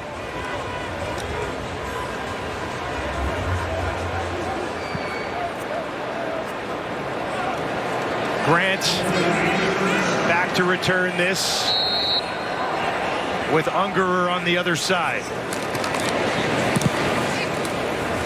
This will hang up end over end. Grant takes it at the 10. Broke one tackle, not the second. And he's taken down just outside the Toronto 25 as Kelly will try to get things going offensively for the Argos when we return to Winnipeg and Friday Night Football on TSN. The FIFA World Cup quarterfinals continue tomorrow as Norway faces England at 5 Eastern, 2 Pacific. Then Argentina takes on Switzerland at 9 Eastern, 6 Pacific. Watch both games on TSN, CTV, and Crave. Spain and France already locked in. The semifinal spots. Argos trail by a dozen. Handing it off to Hicks, and it goes nowhere on the play. Good first half for this defense. Gave up the one explosion. And Diedrich Nichols, I know he went to his teammates at halftime and said, don't worry about that one. I'll get it back. But other than that, solid effort against a quarterback and an offense that puts up points in a hurry. Toronto coming into this game had 10 more passes of 30 yards or more than the Bombers did. Total. They only have one so far in this game. And that will be incomplete. Looking for Hicks out of the backfield. And a 2-and-out. 3rd and 11. And Toronto will be forced to kick it away again. And that means Trey Vavel gets his hands on the ball again. Always capable of creating some magic is Vavel. It was a good conversation with Michael O'Shea this week in our pregame meetings with the head coaches. He talked about decisions on missed field goals, things like that. When you got a guy like Vavel, it changes your thought process. It's not just conventional, sometimes let it go through the end zone and you don't give up a point. He has the potential to break it at any time, so that changes your decision-making process. 4 return touchdowns last year for Vavel. Takes this at the 30. Pretty good coverage downfield.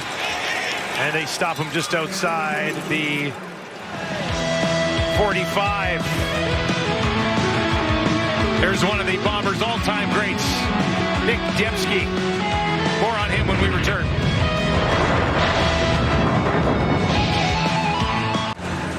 Nick Dembski at that stage of his career where he starts to move up all-time lists, and he's done it tonight. Yeah, the Winnipeg Blue Bombers list, and these are the real cool names that you see on this list. Rick House is next in his sights, probably sometime after Labor Day. Joe Poplawski, James Murphy up on the wall here in Winnipeg. And, well, you look at the number at the top of that list, 85. No one's catching Milt Stegall.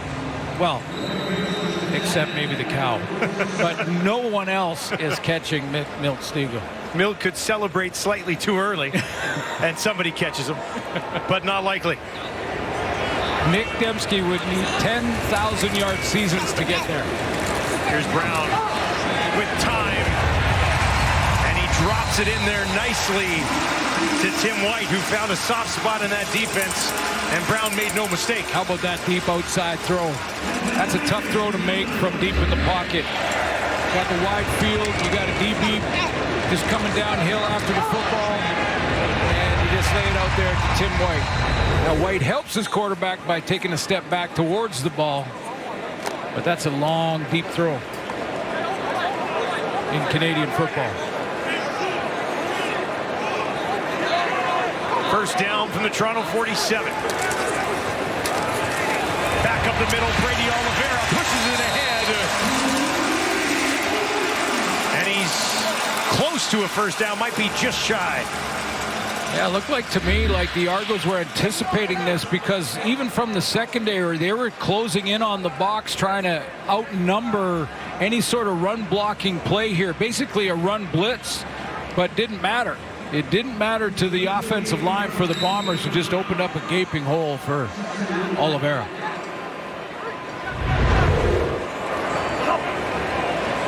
Second and 1. Perkins again. He's been perfect so far tonight. And Winnipeg will continue on here midway through the third quarter, looking to add to their 19-7 lead.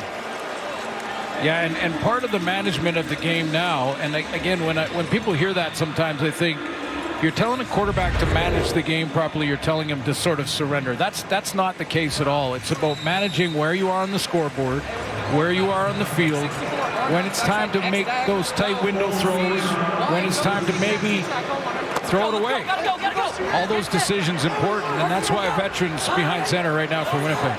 Just 5 incompletions so far in the game. Pressure here. One-on-one down the field.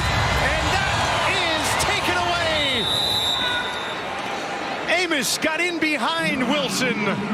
And the first blemish of the game for Drew Brown. Will he give the Argos life? And the first bad decision by Drew Brown to even try this throw where they were on the field.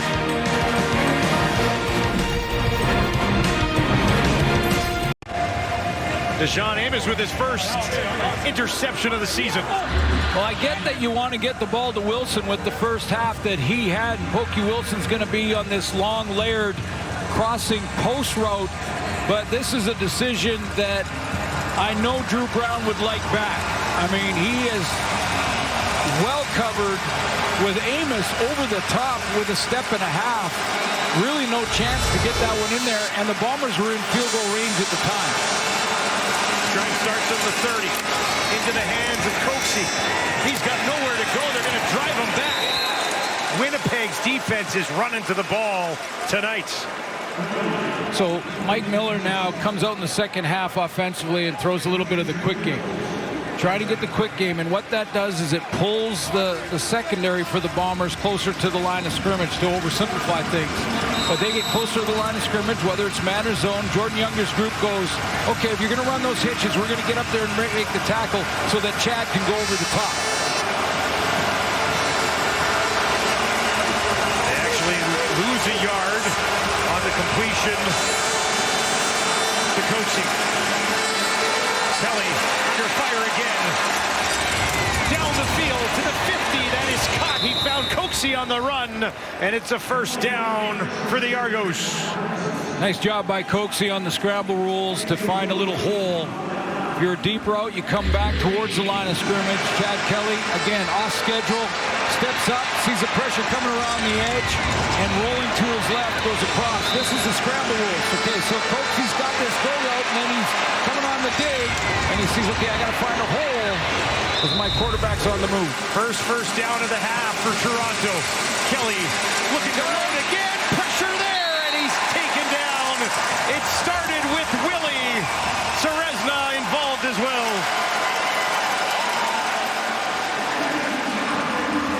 Chad Kelly a little slow to get up, and Willie Jefferson is the guy who's going to provide the early pressure. He's coming off the edge in that familiar two-point, and he is so good with his hands at the line of scrimmage. I don't care if it's an all-star tackle on the offensive line or not.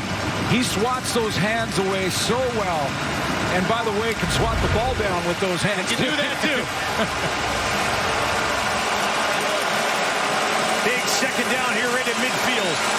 Bombers just sent four. Kelly from the pocket. Near sideline. He's got Coxie again. Puts on the brakes. Makes a move. And is wrapped up and thrown down at the 35. Coxie coming up big a couple of times on this drive for his quarterback. It's a big play by Chad Kelly. He's got second down here after taking that big hit on first down, and he steps into this deep out throw. Shakes off that hit. He was a little slow to get up, but look at him step into that one and put it on the money. Fifth catch of the game for Coxie. He's got 67 yards. First and 10 from the Bomber 35. Kelly looking down the field. Lays it out. Broken up, incomplete. Trying to find Mittal.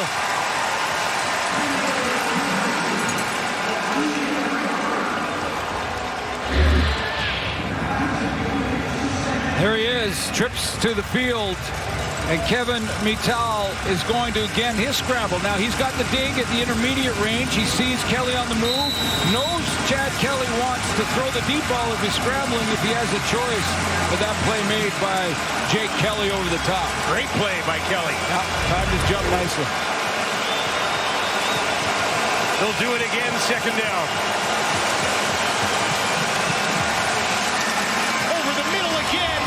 It's hauled in. Nichols will make the tackle, but Mackay Polk gets the job done. Dedrick Nichols is a two-time All-Star. Great player, but this happens. We talked about how good this receiving core is, especially on these type of throws. Inside leverage on Nichols. He's over the top, but he's on the outside shoulder. And Kelly puts it right where Mackay Polk can get it. Diedrich Nichols can't. First and goal from the Winnipeg 5. Hicks stands next to Kelly. Hicks already has a rushing touchdown here tonight. Kelly wants to throw. Can he find anybody in the end zone? Bouncing around the pocket. Drops it off. Touchdown Toronto as he gets it into the hands of Tyler Common. And that's his 5th touchdown of the season. Well, whether it's in plus territory or in your own end, when you get a turnover, it's called sudden change. When you get sudden change, your offense comes on the field. They're pumped up. You made the interception. Deshaun Amos got that done for this team. The Argos come out with their offense. That's their best drive of the game by far. And Chad Kelly taking his time, patient, waiting for one of his receivers to open up. And now that field goal, missed opportunity on the interception by Drew Brown, kind of magnifies that decision. Aralahu knocks it through, and we've got a 5-point game at Princess Auto Stadium. 7 plays, 80 yards in just over 4 minutes. Kelly, Common, touchdown.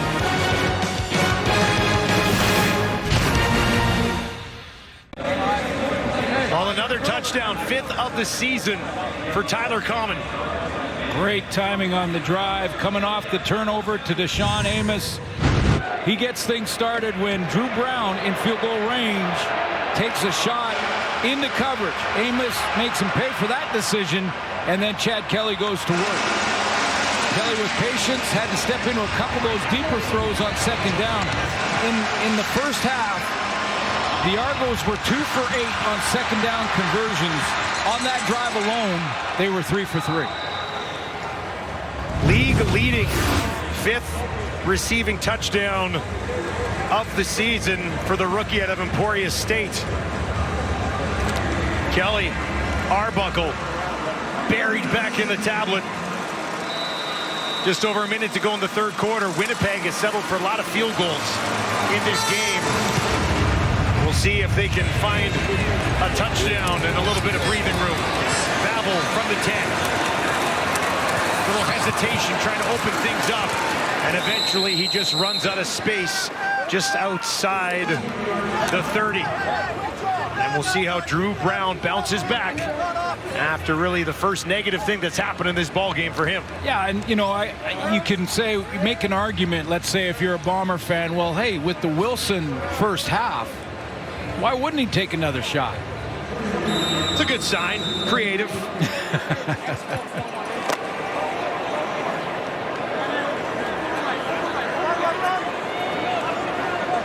Brown 21 of 27, 286, a touchdown, and most recently an INT. He'll hand it off to Brady, and Oliveira pushes it ahead. Short gain right up the middle. Yeah, the way this game has all of a sudden shifted. Remember, the last touchdown the Argos scored was early in the first half, and Vavel came back with a big return to take the momentum right away. This was a big down for Drew Brown. Turn around heading into the 4th quarter.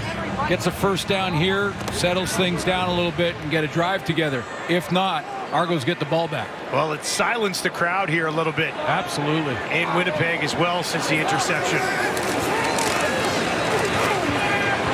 Dembski coming back again, and he's got this one just outside the 50. 6th catch of the game for Dembski.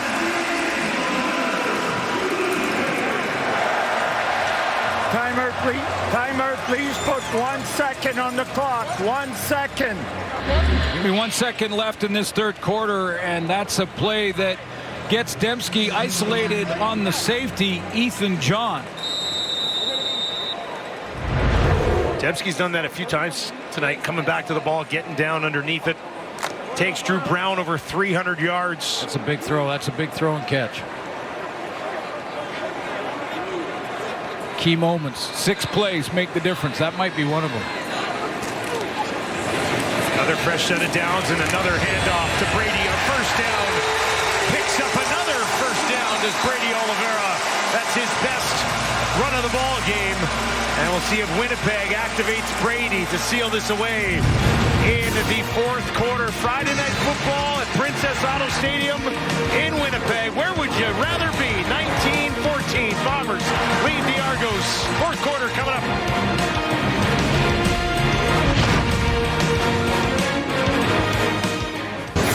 Welcome back to Winnipeg. Bombers leading 19-14 through 3 quarters. What jumps off the page for you here? Well, time of possession, first of all, that does in a big way. However, now with the Argos in striking distance, I still think those 2 plays that we just saw grab some of the momentum back. I mean, Drew Brown, the throw to Nick Dembski, he gets the one-on-one on the safety, and it's a chance to get a new set of downs, and then Brady rips off another, and now they're 15 yards away from field goal range again and making it an 8-point game. So, it just sometimes 1 or 2 key plays, even with a whole quarter to go, can make the difference.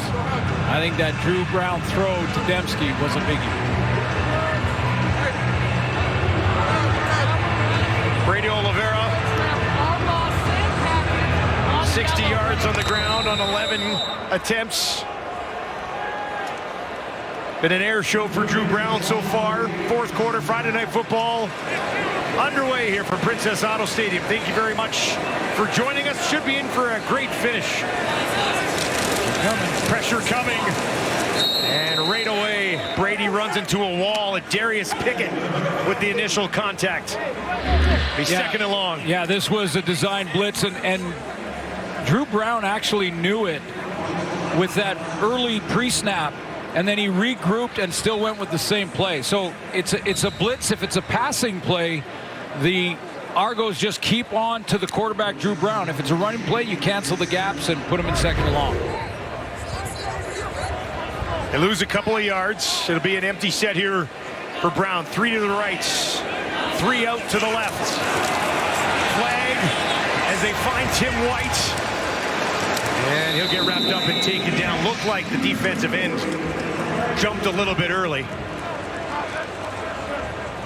Take the penalty, you get down over. The gain might have been a little bit more, but then you're in 3rd down. Combo has nicked. 95. Went off Defensive for 3 plays. offside. Toronto number 95 will move. It is a 5-yard penalty. We'll replay second down. Yeah, so you take the penalty for sure there and get the down over. Tom goes a little bit banged up Yeah. in the first half. Good to see him back there. He's a big piece of that Argos defense.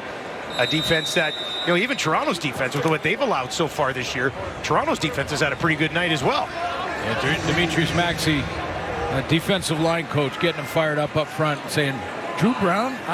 Really? 2nd and 7. Brown kneeled. First down, Winnipeg. 3rd catch of the game for Neal. He's caught all of the ones thrown his way. Our former Grey Cup champion and linebacker on the panel is getting frustrated with these inside throws in an empty set because it's either bubble screen. There's no run threat there for the linebackers and DBs like Pickett to worry about anything at the line of scrimmage. And Drew Brown's not going to run a quarterback draw. The work from the Toronto 32. Brady wrapped up, taken down. Chatfield right there to make sure he had nowhere to go. That's another Demetrius Maxey student stepping up. Had great conversation with Ralph Hawley about Demetrius Maxey and how much he's learned from the former All-Star player. Make a big difference early in a CFL career for a guy like Hawley. 2nd and 9. Flags here too. Looked like the Bombers were offside. Down the field, and there's another flag for pass interference. I think both of these flags involve Dembski. Well, the Bombers offside comes first. We'll see how they sort this one out.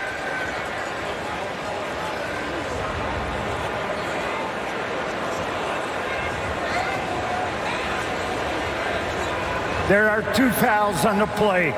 Offside. Winnipeg number 10. Defensive pass interference. Toronto number 24. We're going to go up 5 from the previous line of scrimmage, and we'll repeat second down.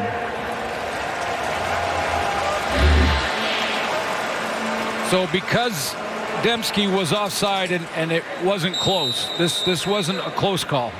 Dembski was 4 or 5 yards. You can see that one pretty early. Yeah, past the line of scrimmage. And he was the intended target. Wanted to get a run at it, but was a little ahead of the count. So after the 2 flags, they move it ahead 5, and it's 2nd and 4. They'll give it to Oliveira. Can he find a little bit of space? Decides to just push through, and he is driven back. And they'll be almost a full 2 yards short here. Yeah, Mike O'Shea wants to get a good look at how short they are, because Perkins has been very good on short yardage. They get to within a yard, maybe a yard and a half. Does he go ahead and go for it? He will not. Castillo out onto the field. That's what we talked about, settling for field goals, goals. Yep. Better hurry up, though. Got 9 seconds to get this one done. Castillo readies. And he's able to knock it through. And the Bombers lead by 8 on a beautiful night in Winnipeg.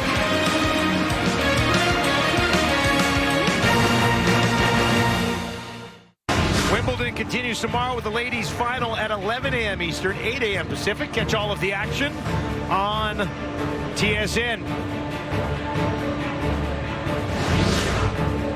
Those are not the official balls that they'll be using at the Wimbledon final tomorrow. Have you ever been in one of those? Is that a pickleball? No, that's not a pickleball. No, it's not a pickleball.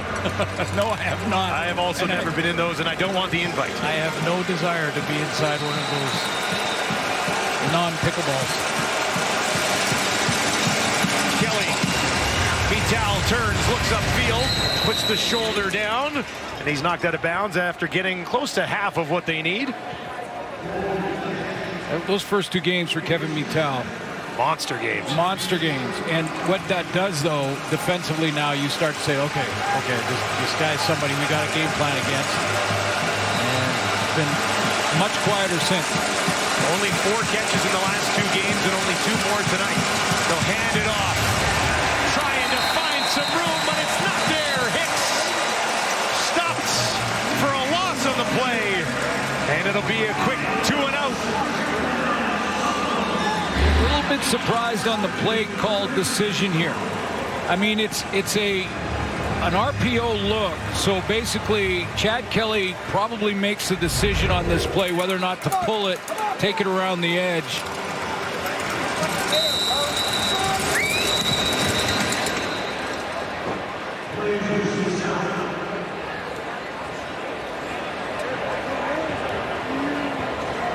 Play was blown down before that ball was snapped. The DNA of this Argo offense has been put the ball in the hands of Chad Kelly. Let him sling it around the yard. Let him cook is what they say. Let him cook. Put him in the kitchen, let him cook. And on a key 2nd and 4 or 5, they ran the ball. But that was, again, the decision by Chad. He had the decision. He could have pulled it. Babel. Whoa! Bounces off of his leg. Toronto's on it. Oh, no! Babel missed it. Went off his foot. And Kassar comes up with it. And just like that, instant field position for the visitors. Special Teams Player of the Year last season just misses it.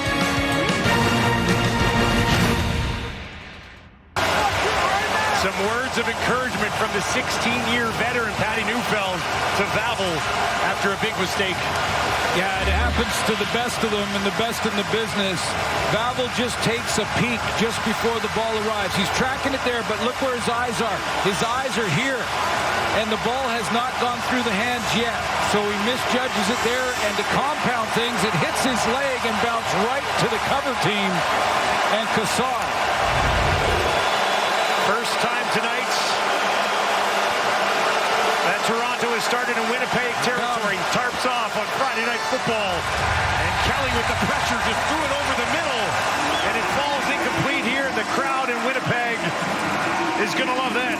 Love the call by Jordan Younger. This is what you want to do on sudden change defensively. Now you're deep in your own end. Send the house on first down. If they try to run it, which they're not going to do, because this is on Chad Kelly, then you got a free blitzer off the edge. Lindsey got it dialed up for second and What do you do now? Get after him again. Now, if you do, you're in one-on-ones. They only sent 4. Kelly gets it away, looking towards the end zone, up for grabs. Incomplete. Polk wants a flag. Not going to get it. Kelly wants it as well. See if there's a challenge. Coming out of the slot back position, Mackay Pope. Let's take a look at the top of the route. Little bend inside on Evan Holm. He's underneath. Holm turns and tries to play the ball. Has a better shot at it than Pope. I don't think so. I don't see PI there.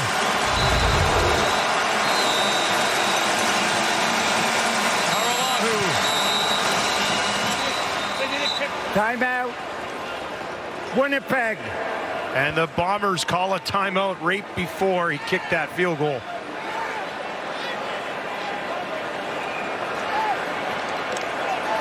But even if this field goal is made, defense wins some sudden change if you hold the team in your own end to a field goal after a fumble.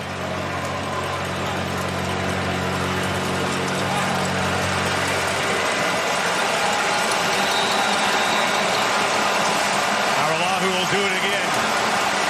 Came into the game just under 85% on the year, 11-13.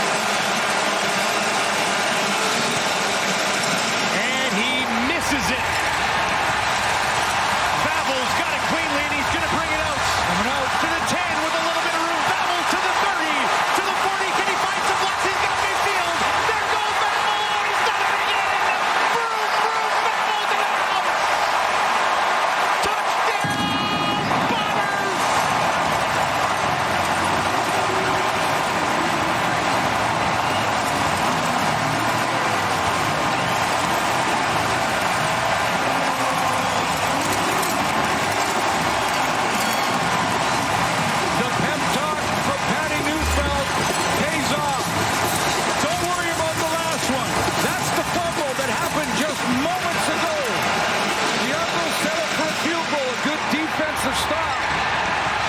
Sudden change, and then this is how you let a play go and move on to the next, because Vavel is not going to be caught.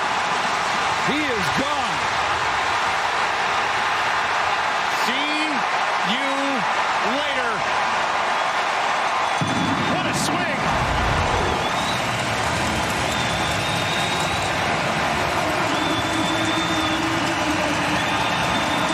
You can't script a better redemption story.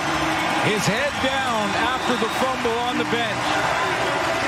And you know that self-doubt, and he's in his own head. How could I possibly put this game on the line? And his teammate comes over. A couple of words of encouragement is all it takes. Let it go. We're going to need you. Wow. Love to see that. Because it's never about the play that just happened. It's always about the next one. Here's the miss. And you know how determined he would be after that fumble to go, I'm taking this baby back. Just give me a crease. And the blocking on the roll return, outstanding from his teammates. And Trey Vavel is gone. He only needed a couple of blocks, and he did the rest.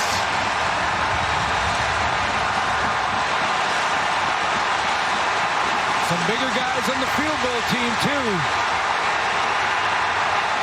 Last year's outstanding special teams player bounces back from adversity and makes it happen. He took 4 back for touchdowns last year. We mentioned he didn't have one yet tonight. Then the rare miscue that leads to the turnover.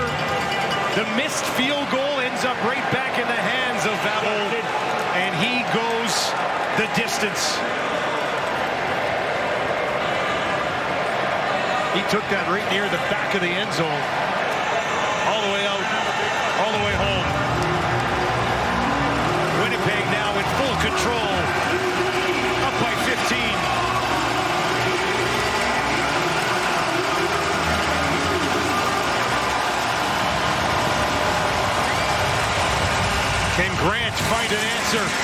If anybody can, it would be him.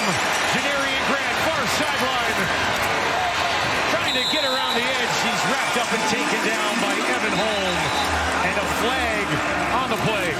We'll sort out the flag, but one more point in that sequence of the fumble, the stop on defense, and then the attempted field goal by Haralahu, who was made, but before it was made, Coach O'Shea called a timeout.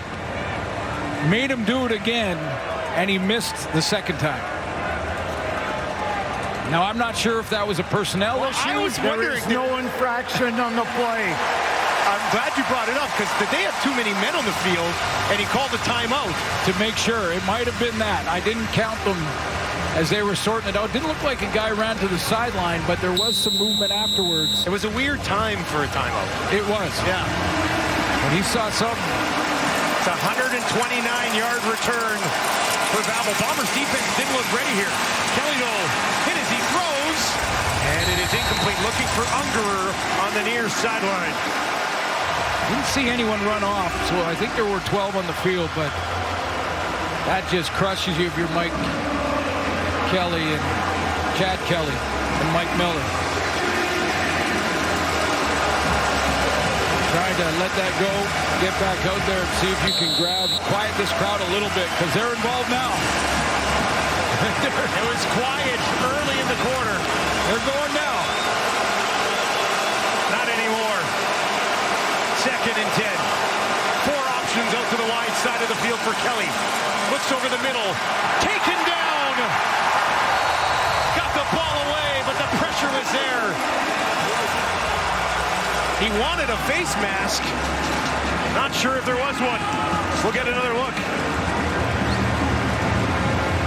Coach Miller's he's got the challenge flag in his hand, little inside spin move. I think he got shoulder pad. David Reese came flying in, got a hand on the shoulder, took him down. Really nice move at the line of scrimmage too. Quick review by the replay center. Roughing the passer, Winnipeg. Whoa. It's going to be 15-yard penalty and a first down. Okay, so it's an automatic review on the quarterback, and the only thing that it could be, because it looked like it was his shoulder pad, that right shoulder pad that Reese gets, it could be a horse collar. Well, that's the only thing it could be. Yeah, that's what it was. That's what it was. Because he's on the inside of the pads, pulls him down backwards. And even if you go down forward, if you're in there as a tackler on the inside of the shoulder pads or on the jersey, on the nameplate, and you tackle from there, it's a penalty for horse collar. A new lease on life for the Argos. That guy doesn't like it. 2 thumbs down. First and 10 from the 52. Bombers send 4. Kelly feeling it, drops it off. Found his running back Hicks. And he'll get about 5 on that play. Well, let's take a look. Chad Kelly, let's take another look at it. Chad Kelly thought immediately that this may be the call. I think he looked at that he thought it might have been his face mask, but yeah, I don't think there's any question that's a horse collar. I mean, the argument from the Bombers' perspective is that it started at the front of his pad and then twisted around to the side and then the back. Toronto needs 6 more. Kelly dumps it over the top. Cannot find Sam Hicks. Even when they're just sending 4, defensively the Bombers are disrupting that pocket for Kelly. No question. In this fourth quarter, in the last couple drives, first of all, there were 5 2-and-outs by Toronto early on in the half. Then they got things going with that long drive after a turnover. But other than that, yeah, this defensive line with just 4 rushers, pass rushers. Of course, one of them is Willie Jefferson. So there's that. But just 4 pass rushers, getting them off schedule. 3rd and 6. They'll go for it down 15. Infield. Kelly gets this one away. Defender slips. Coxie's got it. Trying to get away, but he's got enough for a Toronto first down. Late flag here. Well beyond the end of the play. A 1-on-1. with Major Williams, the short side corner. First time that Chad Kelly had a chance to let it go. Now, there's a flag on the play. And let's take a look one more time at the route. Coxie slapped him on the helmet as he was getting up. Undisciplined. And that changes things, doesn't it? Major foul. Disqualification. Toronto number 86. We're going to go back 25 yards. It's going to be first down. Wow.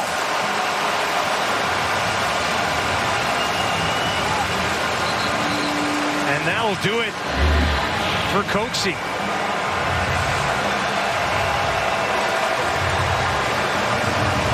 I feel like we've seen worse. Yeah, as far as disqualifications go. And he doesn't have a previous in this game. If you get 2 in a game, that could cause you to get thrown out.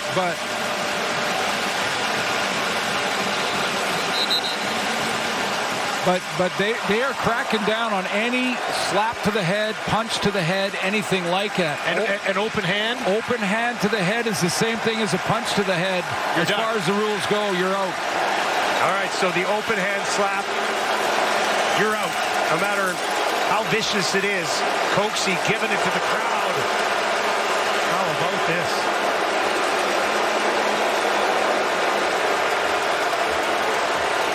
They wave bye-bye to Coxie.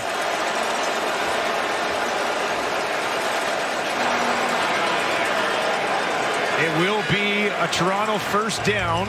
Yeah, because first and 10 on the 48. Sorry, because first down was gained. Play was after the whistle. Disqualification.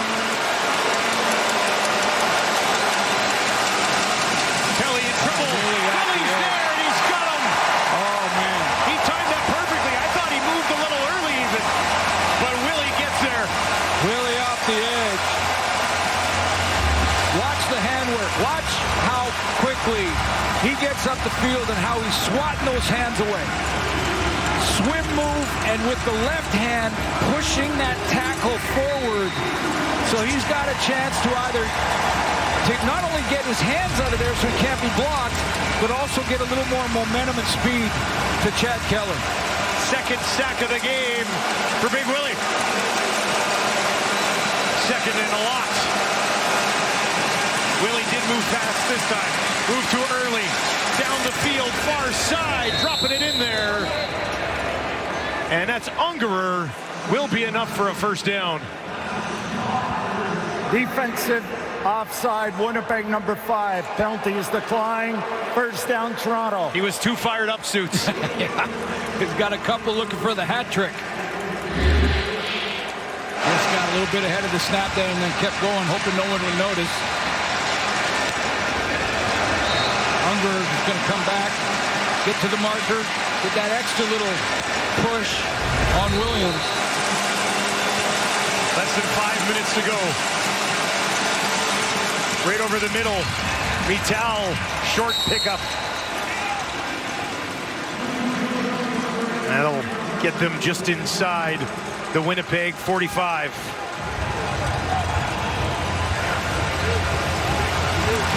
They need 15. No time to waste here for Toronto. 4.5 to play. 3 options out to the wide side right here for Kelly. Finds one of them. Vital again. And he's got a first down. And a fresh set here for Toronto as they march on. Well, Jordan Younger's been having so much success with 4-man pressure and playing zone behind it that he does it again, but he gives Vital just a little bit too much room in between those linebackers. As a 3-deep cover 3 with 4-man pressure. And Kelly found the soft spot. Kelly quickly calling things out here. Looks to his left. Wants to go to his left. Has to settle underneath. He's got Ungerer who pushes it ahead. It's a first down at the Winnipeg 25. Take a look at the defense that Kelly is facing. it looks like it's supposed to be a cover 3, like they've been running with 3 deep defenders, but they're going to rob the dig route. Kelly wants something in the middle here. He doesn't have it. Timeout. Like Toronto. that one because of the robber. So instead of playing true 3 deep in your back end, you have that robber playing on the dig routes or any deep benders into the middle. That's what Chad Kelly wanted. Didn't have it. I think it was Jake Kelly that was back there playing that spot at that moment. But real nice defensive play calling. Toronto calling it timeout here. Chad Kelly, 20 of 31, 273 yards and a touchdown. Use it or lose it before the 3-minute warning.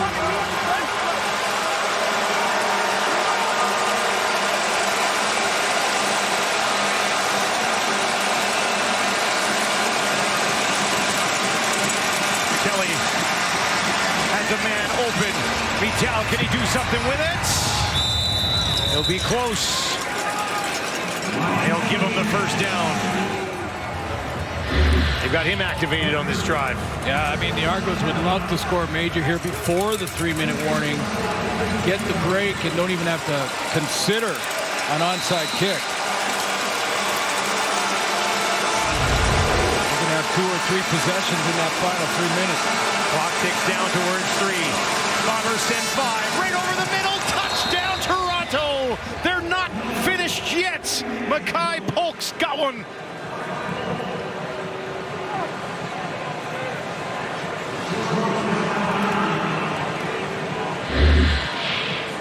Coming from the right of your screen, look at Mackay Polk attacking the deep zone defender and then just bending it in.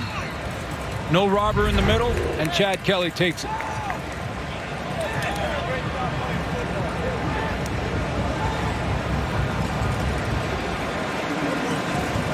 Polk's got himself a 100-yard game. That's his 4th touchdown of the season. Toronto will bring out Haralahu to make it an 8-point game.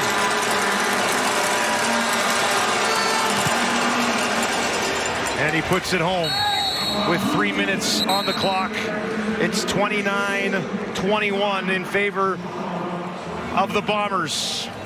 It's a 12-play, 67-yard drive. Took over 5 minutes on an emotional night here at Princess Auto Stadium.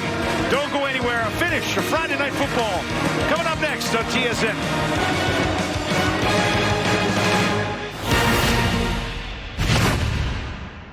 4th touchdown of the season for Mackay Polk. He's had a big night. Now this looks like Dedrick Nichols again, that's having a bit of a nightmare tonight from that defensive backfield for the Bombers. But I'm going to put a little bit of this on the linebacker here in the drop, just being a little shallow. That's Kyrie Wilson, who's a veteran player. If he gets a little more depth here, that bender route is a little tougher to complete.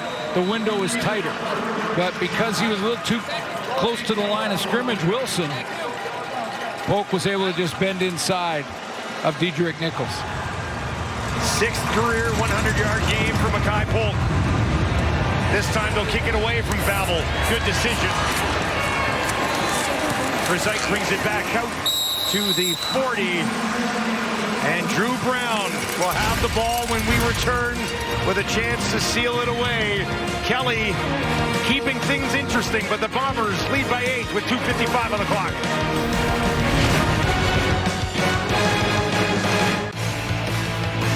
CFL on TSN will be back tomorrow as the Stampeders take on the Alouettes, 7 Eastern, 4 Pacific. You can watch it live on TSN. Battle of the Philpott boys. Should be exciting. Nice. Vernon Adams throwing a left-handed touchdown. One of his 5. 6. That was his 6th one. Left-hand one was his 6th one. And then he ran one in. Ridiculous night. Oh, right. He did have 7. Yeah. Here's Brown. What a spot he's in. He'll hand it off to Brady Oliveira. He'll get a couple of yards. And it'll be a big 2nd down here with 2:49 on the clock. Now, all game long in this situation, Tommy Condell has gone with an empty set, trying to get those slants over the middle and try to isolate the linebacking core for the Argos. Now it takes sort of screen out of your playbook depending on how far Brady Oliveira goes out, but you can still go bubble screen outside to Dembski and not empty. 2nd and 8 from their own 42. Deep drop here for Brown. He's going to go over the middle, and he's got it. Out to the Toronto 50. Finds Tommy Neal for a 4th time tonight. None bigger than that one. Yeah, that's a big throw. That's a big throw with the pressure on. Tommy Condell says, nope, we're going to leave the back in for protection. Little help there. And on his back foot, Drew Brown hits the bender to Tommy Neal. Watch the emotion here. Yeah. I still got some game. That's about as fired up as you'll see Drew Brown get. He's one of the most chill dudes of all time. Yeah, you could tell by his halftime interview. Yeah, I'm feeling good about the offense. Well, he knows that they work their way towards field goal range, and field goal seals this thing. Yeah, no question. Right, so. And grind the clock. So you can go back to the run now on 1st down. But a quick 2-and-out there. Chad Kelly in a 1-possession game. He needs a 2-point convert, but still just 1 possession. Gets the ball back. That's a biggie. That is Kongbo once again. We saw something similar in the first half of the game tonight. Yeah, I think it's the heat. A little bit of heat in here. That'll do it to you, eh? Yeah, cramping up a little bit. 28 degrees at kickoff tonight. Felt like 34. It's cooled down a little bit, obviously, as the sun got down, but it's a warm one. Especially for the big guys that are in those car wrecks every single down on the offensive and defensive line. That adds up, doesn't it? Yeah, there's about 30 or 40 of those every game.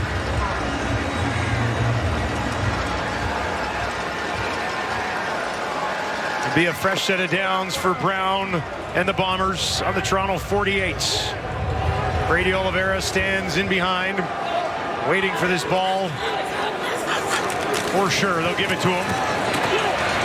Takes heavy contact, pushes it ahead for a pickup of about 3 yards. It'll be 2nd and mid for Winnipeg once more. So technically field goal range right now. However, I think Michael O'Shea would like 1 more 1st down to make it a little more comfortable with Janarian Grant, who's back in the game in case it goes wide. That would be a scary thought as well. Sergio's already hit a couple from outside 50 tonight, but you'd like something a little bit easier if you're Winnipeg. Toronto has other ideas. They've got 6 on the line, now 7. They're going to try to send everybody. They'll get it out to Wilson on the far side. Toronto tries to get there, and they will stop him short at the 40. Castillo heads onto the field. But that helps. But that play alone helps. That's excellent play calling from Tommy Condell. Let's not worry about a deep, dangerous throw to try and get a 1st down. Get our field goal kicker just a little bit closer. He'll feel more comfortable. We get that extra 3 points, and it's really now a 2-possession game and game over. Sergio Castillo has made 5 tonight. This would tie his career high of 6. He's done that 3 times. 49-yard attempt from just inside the left hash. Janarian Grant waits in the distance.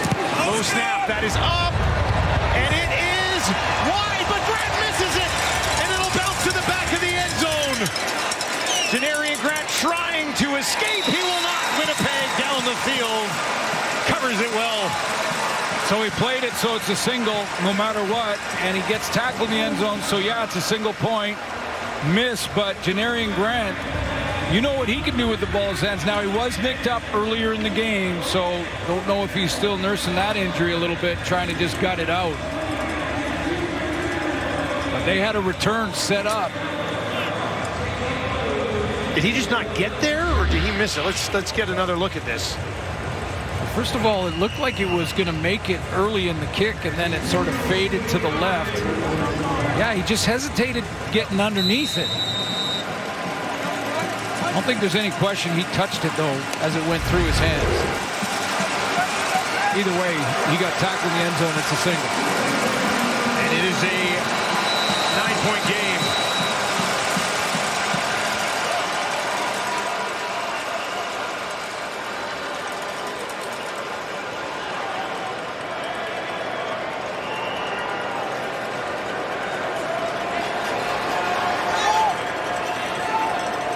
It's like the league's.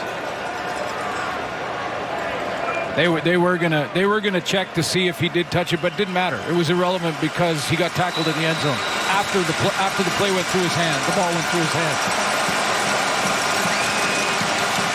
Kelly on the run again. Found Hicks, but he's got nowhere to go. Reese will track him down from behind. And it's been a long night for Chad Kelly. So the decision now by Janarian Grant, if he lets that go and it goes out, they get it on the 40, no point awarded, still a one-possession game. But this is the decision that Michael O'Shea told us about. When you have returners like this, you want them to field the football. Now they were looking for Grant, who remains in the game on offense because Coxie was ejected earlier in the quarter. But now it's a two-possession game, and that's how important that point was. So you don't fault him for wanting to play it and try and run it out like Vavel did earlier. But at the same time, if he doesn't touch it and lets it go out the back, if it does, because maybe it doesn't. Yeah, I'm not sure it would have anyway. Maybe it rolls around back there and he has to pick it up and concede the single anyway. But that's part of the rule changes, and the coaches are working through it this year. 3rd and 13. Right over the middle, and it's hauled in down at the 50. Polk's had himself a game, and he got to that one before Nichols could make a play on him. Little limp from Chad Kelly.